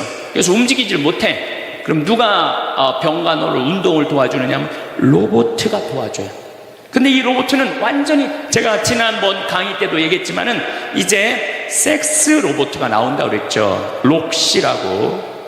5가지를 고를 수 있다고 그래요. 피부색, 키, 성격, 이런 걸 고를 수가 있대. 그러니까 까칠한 여자, 부드러운 여자. 뭐 내가 까칠한 여자 좋아하면 성격 까칠한 로봇을 고르면 되는 거야. 근데 문제는 아내가 아파. 남편은 나가서 돈 벌어야 돼. 그래서 로봇을 하나 도우미 로봇을 했어. 근데 이 로봇은 아내를 너무 따뜻하게 해주는 거야. 그러니까 아내는 자꾸 남편한테 실망하는 거야. 자기 힘들다고 들어가서 자고. 근데 로봇은 나 좀 주물러 달라 그러면 언제든지 와서 주물러 주잖아요. 그러니까 남편한테 당신 나 필요 없다고, 나 이혼하고 싶다고. 그러니까 로봇하고 사람하고 혼동하는 세상이 오는 거예요. 로봇하고 사람하고. 그리고 더욱 2040년이 되면은 이 로봇가 감정까지 느껴. 사랑까지 할 수 있다는 거예요. 사랑까지. 아내 역할을 다 할 수 있는 세상이 온다는 거예요. 저 신부님 너무 앞서 나가는 거 아니야? 앞서 나가는 거 아니에요. 지금 미래 과학자들은 다 그런 세상이 온다고. 근데 이게 먼 미래가 아니라 바로 코앞에 와 있다는 거예요. 바로 코앞에 와 있다는 거예요. 3D 프린터기로 콩팥 만들 수 있어요. 간 만들 수 있어요. 요즘 시도하는 건 심장까지 만들어 갖고 이제 앞으로는 이제 여러분들이 이제 한 90살쯤 되면은 85살쯤 돼도 그럴지 몰라. 생일날 아버지 이번 생일에 아버지 간 좀 갈아드릴게요. 그래갖고 간 갈아주고, 내년에는 심장 갈아드릴게요. 심장 갈아주고, 그런 세상이 올 가능성이 굉장히 많아요. 그럴 세상이. 참 이게 오래 사는 게 2045년까지만 살면은 안 죽는다는 거예요. 2045년. 그러니까 내가 80살까지만 나도 살면 어떻게든지 버티면은 안 죽을 수 있다는 거. 80살까지만. 앞으로 펼쳐질 세상에 가장 걱정스러운 게 뭐냐면은 수명 연장이에요. 수명 연장. 여기 계신 분들 중에 아까도 말씀드렸지만은 100살, 120살, 정말로 재수 없으면은 200살까지 살 수 있는 분들이 많습니다. 실질적으로 많아요. 근데 여러분들 오래 사는 거 좋을까요? 내가 많은 분들이 오래 살기를 원해요. 안 죽는 걸 원해요. 근데 내가 만약에 앞으로 뭐 길게 안 보고 딱 120살까지 산다고 보면 내가 앞으로 67년 정도 더 살면은 120살 되거든요. 67년. 근데 내가 앞으로 67년 동안 사는 동안 불면증이 있어. 매일 밤마다 잠이 안 와. 67년 동안. 그 여러분들 좋을 것 같아요? 내가 정말로 마음 안에 미움이 너무너무 꽉 차 있어. 67년 동안 계속 미움 속에서 살아. 분노가 꽉 있어. 67년 동안 분노 속에서 항상 좌절감을 맛보고 있어. 우울하고 있어. 내가 우울해. 또 좋으래. 어떨 땐 좋을 땐 너무 좋고 싫을 땐 너무 싫고, 그렇게 막 up and down 그러면서 앞으로 50년 60년 사는 거 좋아요? 그렇게 성숙함이 없이 살 거면 그냥 지금 죽는 게 나아. 지금 죽는 게 나아요. 내가 앞으로 60년 동안 살면서 매일매일 감동하고 매일매일 행복하고 매일매일 감사하고 매일매일 사랑한다면은 앞으로 60년 사는 거 괜찮겠죠. 그런데 60년 내내 잠도 못 자고 미움 속에서, 자식들 원망 속에서, 외로움 속에서, 배신 속에서, 불행 속에서 오래 사는 거 좋아요? 적당한 나이에 죽는 거 내가 보기엔 그 축복이에요. 그래서 여러분들은 이제 나는 이 복잡한 세상 속에서 사는 것도 중요하지만 어떻게 죽을 거냐, 이 시나리오를 잘 준비해야 돼요. 난 어떻게 죽을 거냐. 나는 생일날 애가 심장 갈아준다면 나 그거 필요 없다. 내 생일 선물로 그 심장 필요 없다. 그냥 나는 하느님이 주신 생명, 그 수명 그대로 살다가 그냥 행복하게 떠날 거다. 그런 마음이 중요해요. 근데 우리가 성숙하지 못하면은 그냥 무조건 안 죽으려고만 용을 쓰는 거예요. 또 하늘나라에 대한 희망이 없는 사람들이 안 죽으려고 그러는 거예요. 아니 지금 있는 것보다 하늘나라 올라가면 훨씬 행복하면은 안 죽을 이유가 뭐 있어? 죽으면 되지. 그냥 사는 날까지 즐겁게 살다가 죽는 날 즐겁게 죽으면 되는 거예요. 이 훈련이 꼭 필요해요. 여러분들 이게 뭐 요즘 알고리즘 그러는데 그건 다 제쳐두고 내가 인생의 설계가 필요해. 나는 몇 살까지 살다가 더 이상 치료받지 않고 암이 걸리면은 안 갈고, 그냥 안 갈고, 간 안 갈고, 심장 안 갈고, 췌장 안 갈고 그냥 하느님 품으로 간다는 생각이 아주 중요하다는 거예요. 제가 보기에는 한 87세까지 살다가 죽는 게 제일 좋은 것 같아요. 87세. 아주 딱 좋은 나이가 87세예요. 죽기 딱 좋은 나이가 87세 같아요. 그거 넘었으면은 정말 안 보이고 안 들리고 불편해요. 그래서 87세까지 건강하게 살다가 행복하게 떠나는 그런 마음가짐이 제 생각에 참 중요한 것 같아요. 사실 지난 2017년 4월 10일 날 우리 아버지께서 세상을 떠나셨어요. 올해 떠나신 거죠. 올해 떠나셨는데 우리 아버지는 평생 쌍시옷 소리를 한 번도 하신 적이 없어요. 예, 욕, 아버지 입에서 욕을 들어봤던 적이 없어요. 쌍시옷 소리를 한 번도 들어본 적이 없어요. 자식들, 내 자식을 키울 때 매질 한 번 하시지 않으셨어요. 그리고 우리 아버지는 참 남욕을 하신 적이 없어요. 보통 뭐 누구 욕도 하고 정치인 욕도 하고 뭐 세상도 욕하는데 한 번도 욕하신 적이 없어요.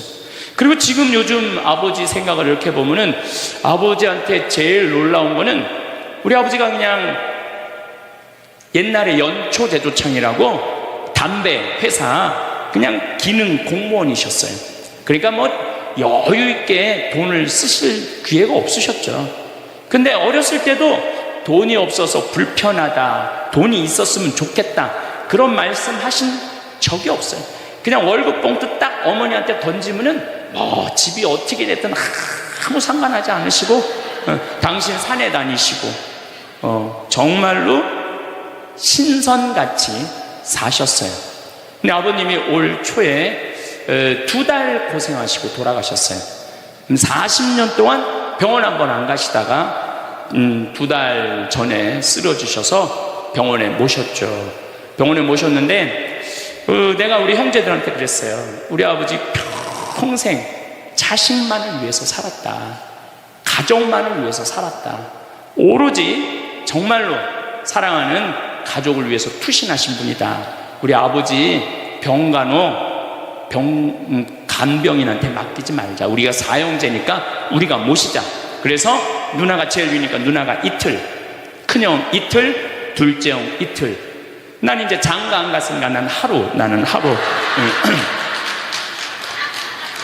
그래서 우리 뭐 형제들은 전부 다 결혼하고 손자들이 전부 다 아들, 딸 이러니까 그냥 아이들이 다 돌아가면서 아버지 병간호를 했어요. 그야말로 자식들 품에서 돌아가셨죠. 자식들 품에서 돌아가셨어요. 근데 아버님이 이렇게 4월 10일 날 월요일 날 쓰러지셨는데 의사들이 심폐소생술 하겠느냐고 그랬을 때 우린 싫다고 그랬어요. 왜 마지막으로 돌아가시는 아버지 갈비뼈를 다 부러뜨려? 그 정도 쓰러졌으면은 87세에 그 정도 병이시면은 이제 돌아가실 때예요.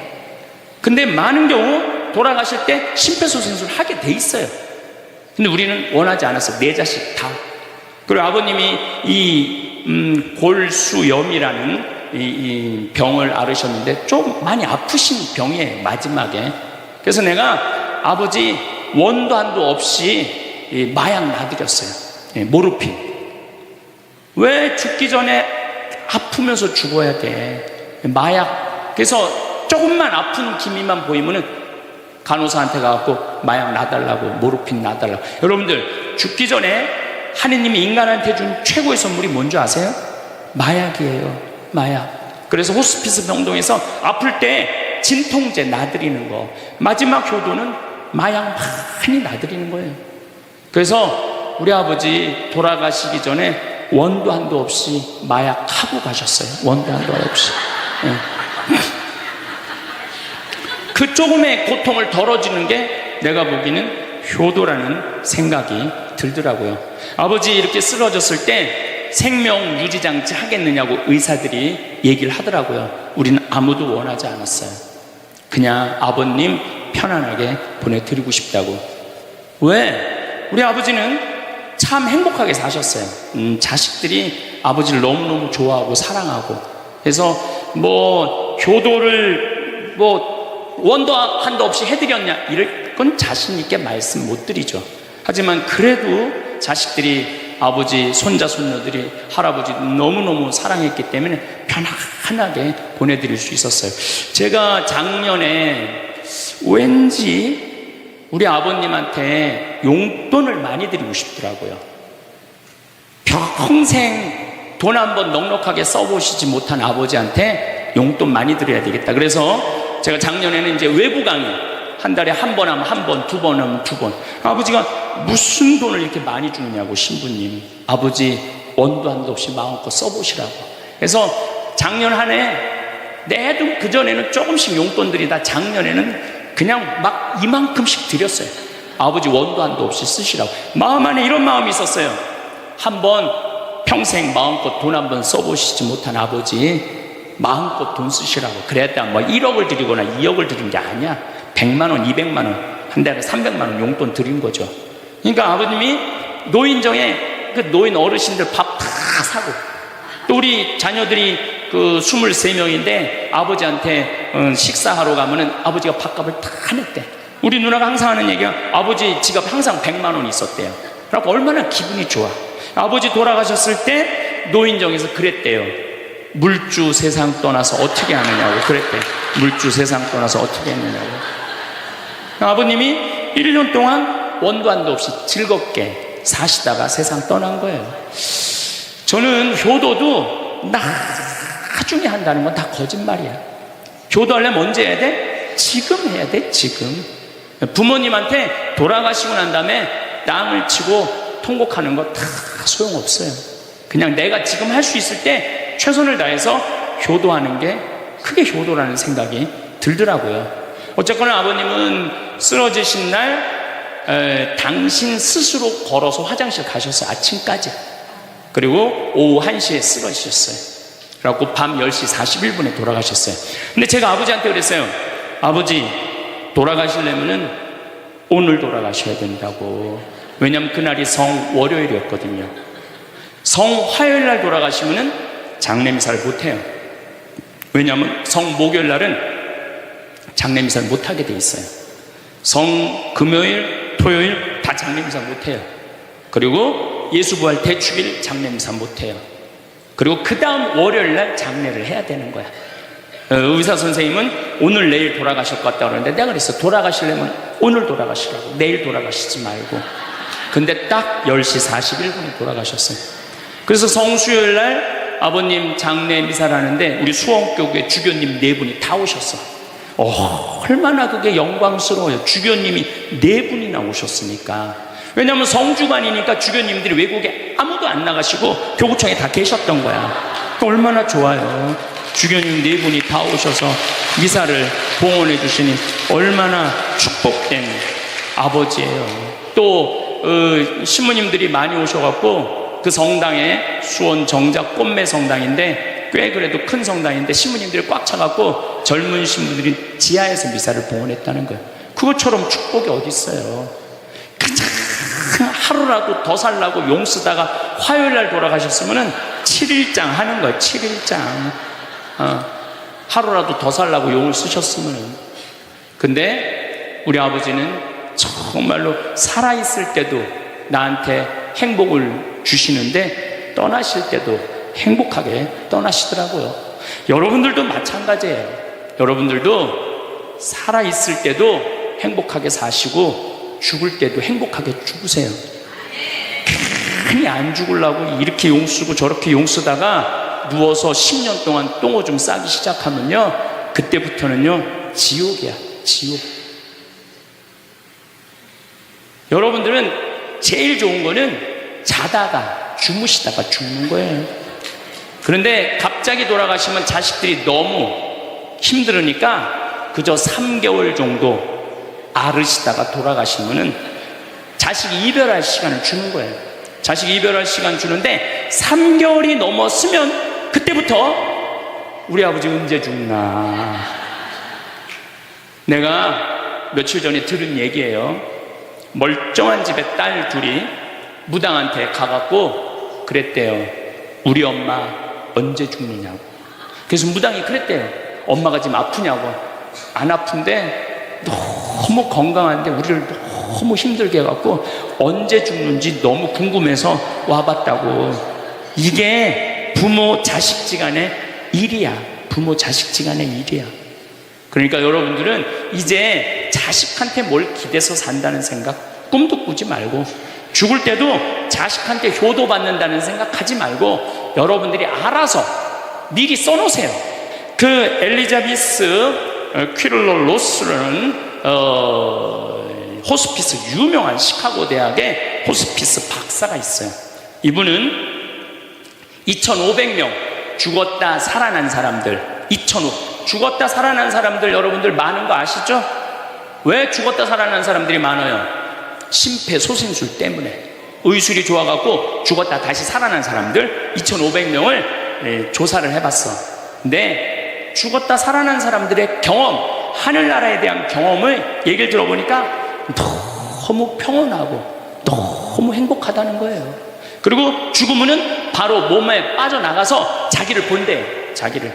그래갖고 여러분들, 죽은 사람들 그 주위에서 이 친지들이 하는 말이 다 들린대.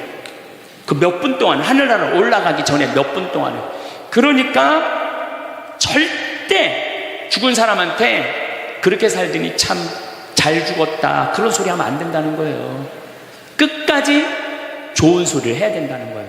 사랑한다, 고맙다, 하느님 품으로 가라, 예수님, 마리아, 요셉한테 가라, 정말로 기도해 줄 테니까, 이렇게 말해야지. 그렇게 우리를 괴롭히더니 이렇게 죽는다고, 정말로 지옥에 갈 사람이라고 이렇게 말하면 다 영원히 듣는다는 거예요. 그리고 죽었다 살아난 사람들의 아주 기가 막힌 얘기는, 안 못 보는 사람은 죽으면 다 보인다는 거예요. 눈이 다 보인다는 거예요. 그게 그냥 하는 게 아니라 다시 살아 돌아와서 아무것도 못 봐. 근데 의사가 무슨 반지를 어떻게 꼈고, 이 병원이 어떻게 생겼고, 누가 어디 자리에 있습니까? 다 아는 거야. 죽었다가 죽으면은 눈이 보이는 거야. 다리 없는 사람은 다리가, 자기 다리가 있다는 거예요. 듣지 못하는 사람은 듣고, 아픈 사람은 아픈 부위가 다 없어진다는 거야. 그러니까 여러분들 지금 살아있으면서 몸에 허리도, 아까 할아버지 한 분 안수해달라고 그래갖고 안수해, 허리가 막 이렇게 구부러진 사람 죽으면 딱 펴진다는 얘기예요. 그러니까 완전히 사도 바오로의 말씀처럼 새로운 모습으로 변하는 거야. 죽으면 끝이 아니야. 하느님께로 가는 여행의 시작이에요. 그러니까 죽는 거를 막 그냥 밀어내시지 마세요. 한 70년, 80년 살았으면 살 만큼 살지 않았어? 그렇죠? 뭐하러 200년을 살아? 뭐하러 300년을 살아? 또 200년, 300년 사는 것도 좋아요. 그런데 정말로 감동 속에서, 행복 속에서, 사랑 속에서 200년, 300년을 살면 좋지. 근데 여러분들 한 200살 되면 여러분들하고 놀아줄 사람이 몇 명이나 될 것 같아요? 200살 단 사람하고. 그 외로움 속에서 사는 거예요. 그래서 자연의 순리를 따르고 사는 게 가장 좋은 거예요. 자연의 순리를. 그래서 사는 만큼 살다가 떠날 때 이제 누구한테 간다고 생각하면 돼? 하느님 아버지한테로 간다고 생각하면 돼. 그래서 죽는 게 결코 나쁜 게 아니에요. 저도 아버님을 보내드리면서 굉장히 슬펐죠. 하지만은 우리 아버지 너무너무 열심히 사셨고, 마지막에 우리 주교님들, 우리 사제들, 또 수많은 교우들이 기도 속에서 저는 아버지 하늘나라로 갔다고 생각을 해요. 또 아버지는 살아생전에 고향이 경상도 함양인데 어머니가 이미 가묘를 다 해놨어, 고향에다가. 근데 아버지는 고향에 가기 싫다는 거예요. 어머니는 고향에 가고 싶고, 죽으면은. 그래서 아버지는 나는 고향에 안 가. 어머니 왜 안 가냐고, 그 고향에 그 좋은 산소 써놓고 맨날 두 분이 간다 안 간다 그러시더라고요. 난 그 얘기를 들을 때마다 참 웃기더라고요. 왜 웃기냐면은 갔다가 모셔다가 묻는 건 우린데 본인이 간다고 가고 안 간다고 안 가. 우리가 모시는 대로 가는 거지. 근데 작년에 아버님이 굉장히 건강하셨어요. 올해 쓰러지기 전에. 근데 아버님 말씀이 제 귀를 울리더라고요. 그래서 우리 천주교 수원교구 안성 천주교 공원묘원에 갔어요. 꼭 우리 후배 신부님한테 제일 좋은 자리를 좀 봐줘라. 딱 갔는데 정말로 산소 자리가 좋더라고요. 그냥 양지 바른데 앞에 우리 아버지가 참 파란 걸 좋아하셨는데, 그 아버님 내가 산소 자리 본데 앞에 파란 골프장이 쫙 보여. 얼마나 좋은지. 그래갖고 아무도 몰래, 우리 가족 아무도 몰래 내가 예약을 해놨어요. 그리고 아버님 돌아가셨을 때 안성 천주교 공원묘 모셨죠. 아버님이 왜 고향에 가기 싫어하셨느냐면은, 우리 큰할아버지, 둘째 할아버지가, 셋째 할아버지까지 있었는데 큰할아버지가 딸만 6을 낳았어요. 둘째 할아버지는 아들을 셋을 낳는데 둘째 할아버지 첫째 아들이 우리 아버지야. 근데 1930년, 우리 아버지 30년생이시니까 87세니까 그때는요 장손집에 아들이 없으면 8살 이전에 큰아버지 집에 가서 양자로 자라야 돼. 아버지는 그랬던 거예요. 그래서 친어머니 아버지 밑에서 못 자라셨어. 그래 고향이 싫은 거야. 그래서 난 고향에 안 간다고. 근데 제 생각에는 그 아버님의 마음을 헤아려 주는 게 난 예의라는 생각이 들더라고요. 그래서 아버님 원하는 대로 안성에 모셨는데 얼마나 좋은지 몰라요. 어제도 갔다 왔어요. 그냥 오며 가며 가는 길에, 강의 가는 길에 한번 가서 뵙고, 우리 아버님 마지막까지 담배를 피셨어요. 그것 때문에 돌아가신 거지만은, 그래갖고 어제도 담배 한 대 탁 물려드렸어요. 피시라고. 갈 때마다 담배를 한 대씩 물려드리세요. 무슨 얘기냐면 부모하고 자식은 살아서도 좋고 죽어서도 좋아야 돼. 그런데 부모님이 10년 동안 똥오줌 싸고 치매 걸려갖고 지겨워. 부모님 찾아오지도 않았어. 그래갖고 부모님이 돌아가셨어. 그럼 자식이 땅을 치고 불효한 것에 대해서 울면서 통곡해. 그리고 돌아가셨는데도 부모님 먼 데다 모셔놔갖고 1년에 한 번, 2년에 한 번 가고, 살아서도 안 좋고 죽어서도 안 좋은 거예요. 그러니까 여러분들은 살아서도 좋고 죽어서도 좋은 부모 자식 관계를 유지하려면 죽음에 대해서 생각을 많이 하셔야 돼요. 죽음에 대해서.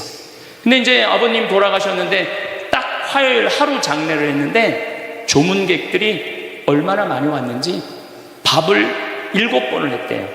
보통 장례 밥 한 번 한대. 근데 밥을 7번 했대. 우리 형님 둘도 나만 활동을 많이 하는 게 아니라 형님 둘도 어마어마하게 친구가 많더라고. 보니까 우리 누님도 그렇고. 그러니까 그냥 1000명 이상이 조문객이 왔으니까 조의금도 굉장히 많이 들어왔다는 얘기죠. 조의금도. 근데 내가 그 조의금을 싹 모아서 평창으로 갖고 왔어요. 우리 형제들은 조의금을 구경도 못했어요. 제가 왜 그걸 싹 모아서 갖고 왔느냐 하면은, 내가 본당 신부 때 장례 식장에 교우들 초상 남은 가문은 상주가 안 나와. 그 왜 안 나오냐 그랬더니 저기 지금 방에 들어가고 조의금 갖고 싸운다는 거야. 네가 더 가질 거냐 내가 더 가질 거냐. 여러분들, 저는 우리 지금 대한민국이 이 변화, 제가 변화의 도전이라는 주제로 강의를 하지만 이 변화되는 세상에 생각을 바꿔야 돼요. 이제 지금 기업의 0.3%가 우리나라 총이익의 50%를 갖고 있대요. 그러면 그 0.3% 되는 대기업가들이 다 가난한 사람을 위해서, 나라를 위해서 세금을 내놔야 돼요. 이 시대는 이제 로봇가 자리 다 뺏어가고 사이버 인간이 다 뺏어가고 우리는 어떻게 살아, 인간은.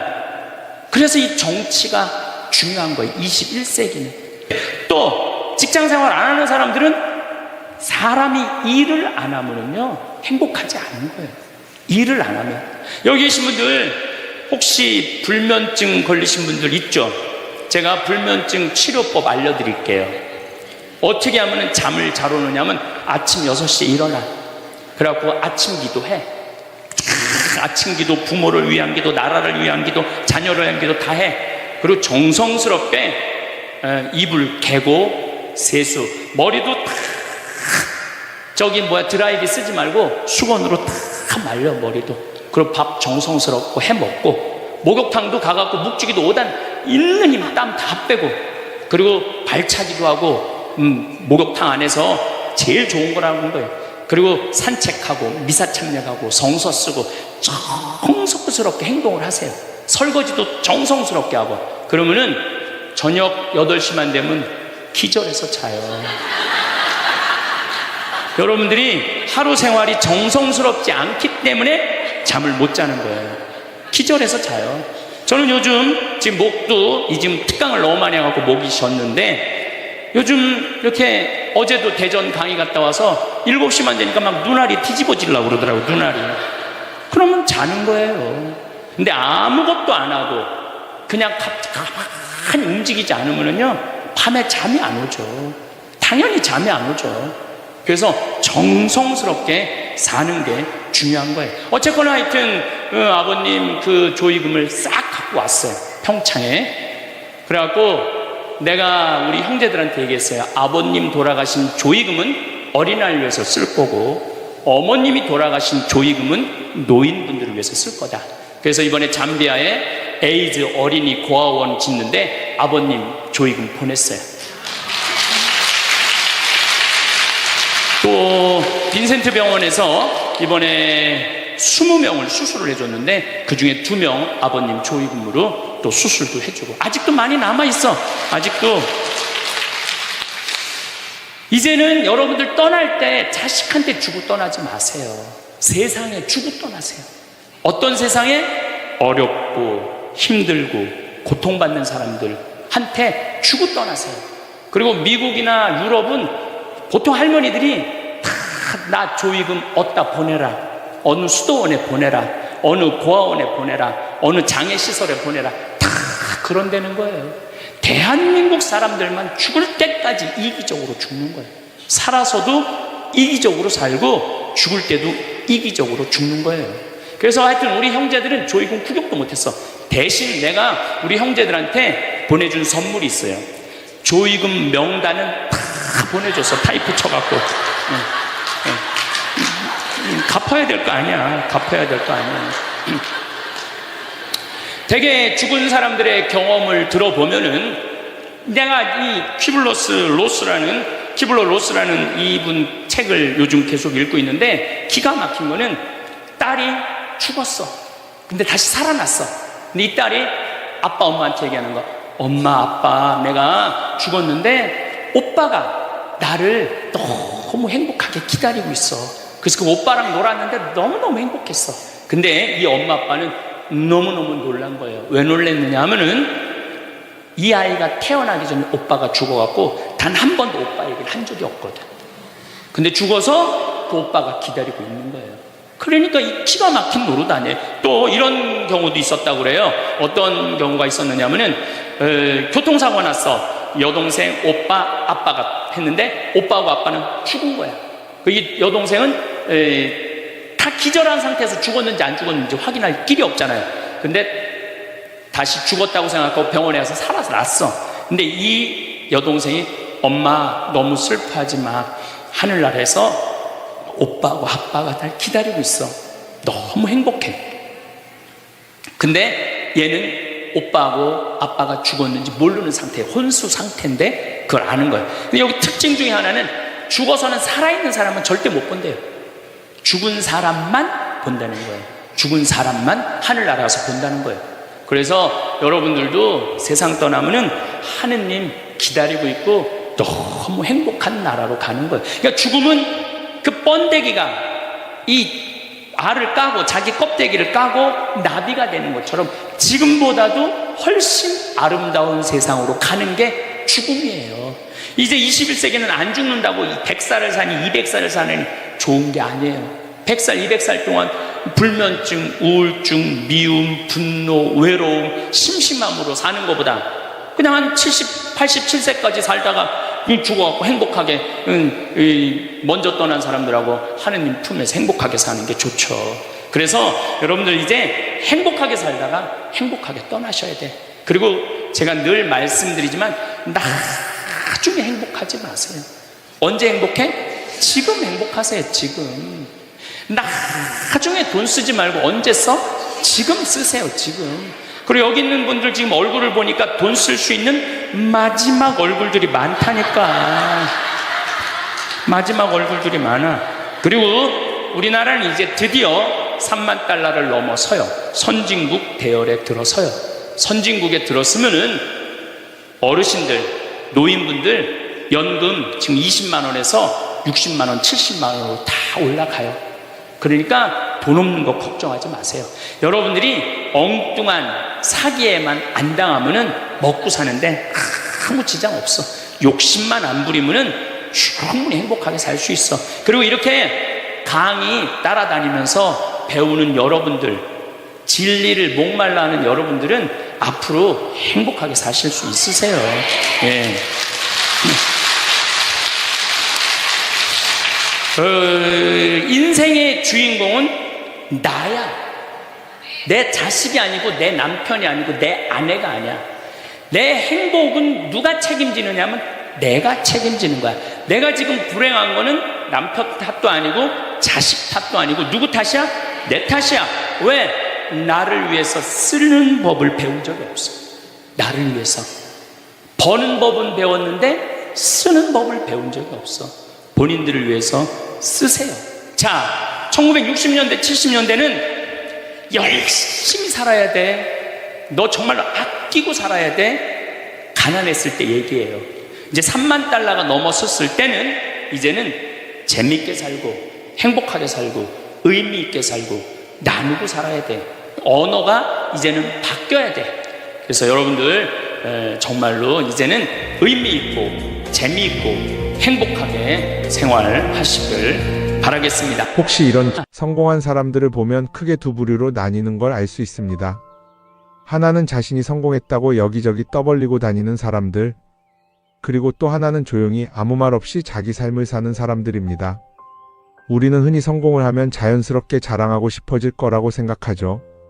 좋은 차를 사고 비싼 시계를 차고 SNS에 멋진 사진을 올리고 싶을 겁니다.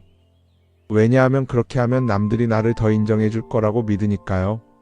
하지만 현실은 그렇지 않습니다. 오히려 진짜 성공한 사람들은 그렇게 행동하지 않습니다. 왜냐하면 보여줄 필요가 없기 때문입니다. 돈이 많다고 높은 자리에 있다고 유명하다고 해서 굳이 그걸 드러낼 필요는 없습니다. 그걸 아는 사람들은 이미 알고 있고 모르는 사람들은 알 필요가 없죠. 그런데도 굳이나 성공했다고 떠드는 사람들이 있습니다. 그런 사람들은 왜 그럴까요? 간단합니다. 그 사람들은 사실 그렇게까지 성공한 게 아니기 때문입니다. 우리는 종종 SNS에서 성공한 사람들을 봅니다. 해외여행을 가고 고급 레스토랑에서 밥을 먹고 멋진 차를 타고 다니는 모습? 그런데 가만히 보면 그런 걸 보여주는 사람들은 언제나 뭔가를 팔고 있습니다. 강의를 팔든 자기 브랜드를 홍보하든 아니면 단순히 자기 자존감을 유지하려고 하든 간에 결국 목적이 있는 거죠. 진짜 부자들은 그렇게 하지 않습니다. 오히려 조용히 아무도 모르게 자기 일을 합니다. 왜냐하면 자랑해서 얻을 게 없기 때문입니다. 오히려 괜히 잘난 척했다가 사람들에게 이용당하거나 시기와 질투를 받거나 쓸데없는 오해를 사는 게 더 피곤합니다. 이건 단순한 돈 이야기가 아닙니다. 사회적인 성공을 이룬 사람들도 마찬가지입니다. 진짜 실력 있는 사람들은 자기 실력을 굳이 떠벌리지 않습니다. 왜냐하면 그럴 필요가 없으니까요. 자기 분야에서 최고라면 사람들이 먼저 알아서 찾아옵니다. 반대로 실력이 부족한 사람일수록 자기를 포장하려고 애씁니다. 우리가 흔히 듣는 말이 있죠. 빈수레가 요란하다. 이 말이 괜히 있는 게 아닙니다. 정말 내실이 있는 사람들은 굳이 시끄럽게 굴지 않습니다. 반대로 겉만 번지르르한 사람들은 자기가 얼마나 대단한지 떠들고 다닙니다. 이걸 좀 더 현실적인 예로 들어볼까요? 동창회에 나가면 꼭 이런 사람이 있습니다.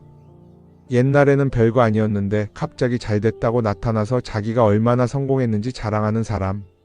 처음에는 다들 와 대단하다 하고 들어주지만 시간이 지나면 어떨까요? 대부분 속으로 이렇게 생각할 겁니다. 저 사람 뭐 저렇게까지 티를 내? 결국 그런 사람은 점점 멀어지게 됩니다. 반면에 정말 성공한 사람들은 조용합니다. 굳이 자기가 어떻게 살고 있는지 설명하지 않죠. 그런 사람들은 오히려 주변에서 먼저 알아보고 자연스럽게 존경을 받습니다. 그게 진짜 성공입니다. 그럼 우리는 어떻게 해야 할까요? 내가 뭔가를 이루었을 때 굳이 남들에게 알릴 필요가 있을까요? 물론 가까운 사람들에게 좋은 소식을 전하는 건 좋습니다. 하지만 굳이 모든 사람들에게 나 이렇게 잘 살고 있어요 하고 알릴 필요는 없습니다. 그런 행동은 결국 나에게 득이 되지 않습니다. 성공이라는 건 원래 조용한 겁니다. 내가 잘 되고 있으면 주변 사람들이 자연스럽게 알게 됩니다. 굳이 내가 말하지 않아도 내 행동과 태도에서 묻어나오게 되어 있습니다. 그러니 굳이 보여주려고 애쓰지 마세요. 오히려 그게 더 진짜 성공한 사람의 태도입니다. 사람은 사회적 동물이라고 하잖아요. 혼자 살아갈 수 없고 결국 사람과의 관계 속에서 기쁨도 얻고 때로는 상처도 받습니다. 그런데 한 가지 생각해 볼 게 있어요. 우리가 정말 인간관계가 필요해서 맺고 있는 걸까요? 아니면 그냥 그래야 한다고 배워서 어쩔 수 없이 유지하고 있는 걸까요? 어릴 땐 친구 많으면 좋다고 하죠. 사회생활에서도 인맥이 중요하다는 말을 많이 합니다. 그런데 정작 주변을 보면요, 인간관계가 넓은 사람일수록 스트레스를 더 많이 받아요. 전화벨이 울릴 때마다 이번엔 또 무슨 부탁일까 싶고, 단체 채팅방에서 메시지가 올 때마다 이걸 또 어떻게 대답해야 하나 고민하죠. 관계가 많아질수록 책임과 피로도 함께 늘어나는 겁니다. 어떤 사람들은 인간관계를 줄이면 외롭지 않겠냐고 해요. 그런데 가만히 생각해보면 진짜 외로움을 느끼는 순간이 언제인지 아세요? 오히려 불필요한 인간관계 속에 있을 때입니다. 같이 밥을 먹고 얘기를 나누는데도 뭔가 허전하고 대화가 컥 돌고 속마음을 나누지도 못할 때, 그럴 때 우리가 더 외롭다고 느끼죠. 그렇다고 당장 인간관계를 다 끊어버릴 순 없겠죠. 하지만 적어도 내가 정말 소중하게 여겨야 할 관계와 그냥 관성적으로 유지하는 관계는 구분할 필요가 있습니다. 예를 들어 매번 나한테 부탁만 하고 정작 내가 어려울 땐 연락 한 번 없는 사람. 내가 실수하면 뒷담화를 하면서 내 앞에서는 웃는 사람. 이런 관계를 굳이 계속 이어갈 이유가 있을까요? 가끔은 이런 경험도 있을 거예요. 우연히 어떤 사람과 친해졌는데 만난 지 얼마 되지도 않았는데 너무 많은 걸 털어놓는 사람들 있죠. 자기 속사정부터 가족 문제, 직장 고민까지 쏟아내는 사람들. 이런 경우 두 가지의 가능성이 큽니다. 하나는 그냥 감정적으로 의존할 사람이 필요해서일 수도 있고, 또 하나는 내가 믿을 만한 사람인지 떠보는 걸 수도 있어요. 어떤 경우든 이런 관계는 오래가기 어렵습니다. 사실 친밀함이라는 건 시간이 필요한 법이에요. 적당한 거리를 두고 천천히 서로를 알아가야 하는데, 초반부터 급격하게 가까워진 관계는 쉽게 무너지는 경우가 많습니다. 처음엔 친하다고 생각했는데 어느 순간 사소한 일로 틀어지고 결국 남보다 못한 사이가 되는 거죠. 그러면 인간관계를 어떻게 해야 할까요? 답은 간단합니다. 억지로 맺지 말고 굳이 유지하려고도 하지 않는 거예요. 내가 편한 관계라면 자연스럽게 이어질 것이고, 그렇지 않다면 서서히 멀어질 겁니다. 그리고 그걸 억지로 붙잡지 않아도 괜찮습니다. 관계를 유지하는데 에너지를 쓰기보다는 정말 소중한 관계에 집중하는 게 더 낫지 않을까요? 어떤 사람은 내가 인간관계를 줄이면 나중에 나 혼자 남는 거 아니냐 걱정하기도 해요. 그런데 생각해보면요, 진짜 나를 위하는 사람은 많지 않아요. 인간관계를 줄인다고 해서 완전히 혼자가 되는 게 아닙니다. 오히려 불필요한 관계를 정리하고 나면 남아있는 관계들이 더 단단해지고 가치 있게 느껴질 겁니다. 예전엔 인맥이 자산이라는 말을 많이 했어요. 그런데 요즘은 꼭 그렇지도 않죠. 오히려 불필요한 인간관계가 많으면 그게 짐이 될 수도 있어요. 적당한 거리, 적당한 선. 이걸 잘 지키는 게 결국엔 가장 편한 인간관계를 유지하는 방법 아닐까요? 한번 곰곰이 생각해 보세요. 지금 내 주변에 있는 사람들 중에서 내가 정말 편하게 만날 수 있는 사람이 몇 명이나 되는지, 내가 억지로 맞춰주고 있는 관계는 없는지. 관계를 줄이면요, 외로워지는 게 아니라 오히려 더 자유로워집니다. 그리고 자유로워진 만큼 내 인생에서 정말 중요한 것에 집중할 수 있게 됩니다. 인간관계 너무 많은 걸 신경 쓰다 보면 정작 중요한 걸 놓칠 수 있어요. 그러니까 이제는 한 번쯤 정리해보는 것도 나쁘지 않을 겁니다. 사람들이 돈을 많이 벌고 싶어 하는 이유가 뭘까요? 단순히 돈이 많으면 좋으니까? 물론 그것도 있겠지만 사실 돈을 원하는 진짜 이유는 더 나은 삶을 살기 위해서겠죠. 그런데 문제는 돈을 많이 번다고 해서 반드시 삶이 나아지는 건 아니라는 겁니다. 오히려 더 많이 벌수록 더 많이 쓰게 되는 경우가 많아요. 가끔 이런 생각해 본 적 없으세요? 예전에는 돈이 지금보다 훨씬 적었는데 이상하게 그때가 더 여유로웠던 것 같다. 왜 그럴까요? 사실 우리가 원하는 건 돈 그 자체가 아니라 돈을 통해 얻을 수 있는 자유인데, 돈을 벌면 벌수록 그 자유를 잃어버리는 경우가 많아요. 더 좋은 차, 더 좋은 집, 더 좋은 옷을 사면서 점점 더 많은 돈이 필요해지고 결국엔 돈을 벌기 위해 또다시 일해야 하는 악순환에 빠지게 되는 거죠. 한번 생각해 봅시다.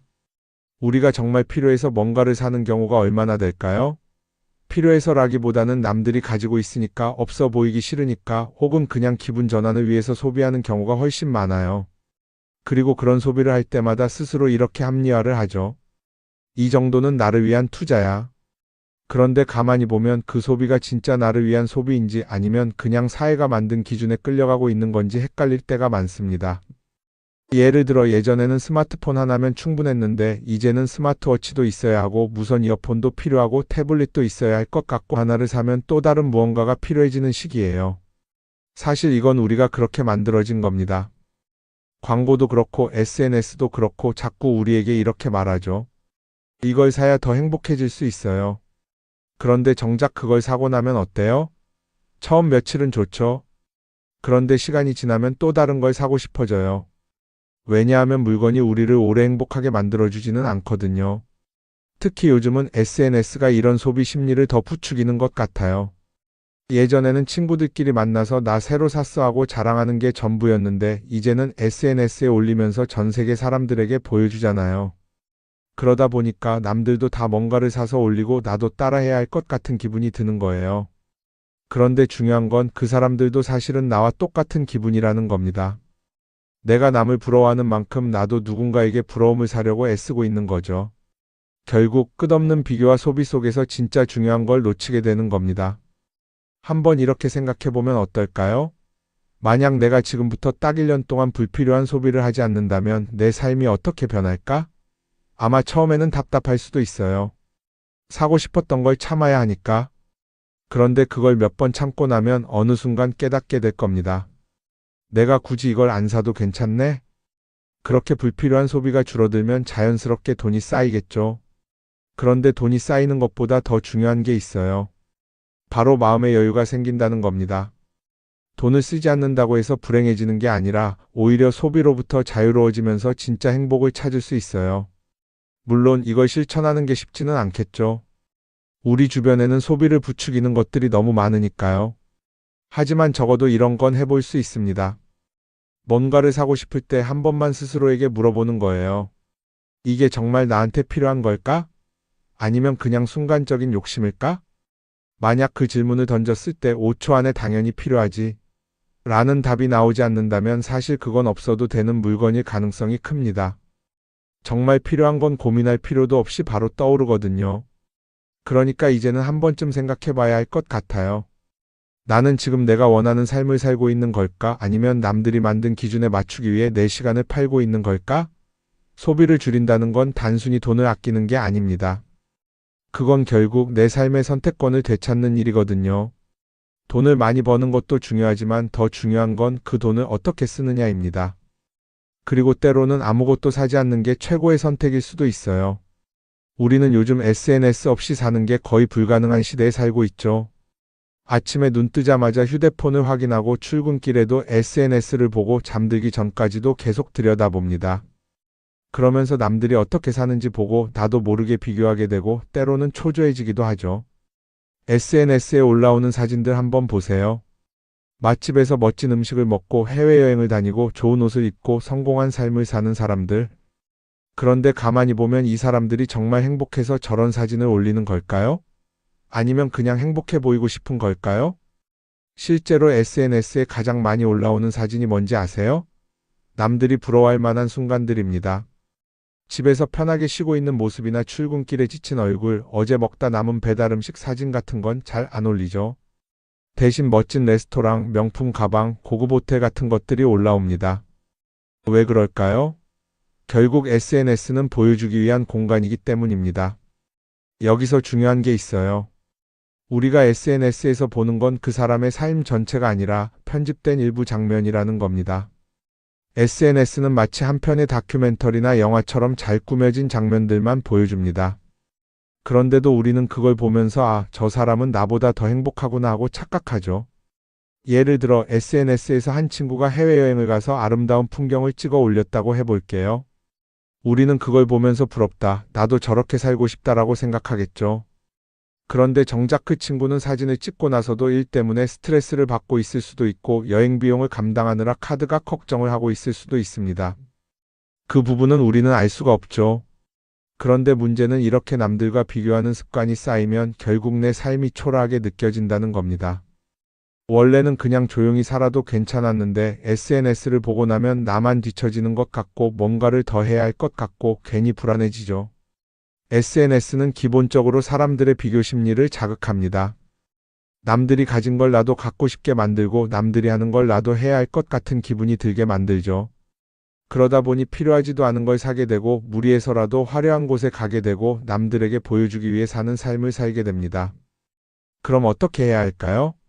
사실 정답은 간단합니다. SNS에서 보이는 것들을 곧이곧대로 믿지 않는 것입니다. 그리고 더 중요한 건 남과 비교하는 걸 멈추는 것이에요. 어떤 사람이 비싼 차를 타고 다닌다고 해서 그 사람이 꼭 행복한 건 아닙니다. 좋은 차를 타고 다니지만 밤마다 사업 걱정에 잠 못 이루는 사람도 많아요. 반대로 대중교통을 이용하지만 마음 편하게 사는 사람도 있죠. 결국 행복은 보이는 것이 아니라 느끼는 것입니다. SNS를 덜 보면 덜 불행해진다는 연구 결과도 있어요. 하루 종일 남의 삶을 보면서 비교하는 시간을 줄이면 내 삶에 집중할 수 있는 시간이 많아지는 겁니다. SNS를 완전히 끊을 필요는 없지만 최소한 그 안에 있는 것들이 전부 진짜라고 생각하지 않는 태도는 필요합니다. 우리는 누구나 자신만의 속도로 살아가고 있어요. 남들은 남들대로 사는 거고 나는 나대로 살면 됩니다.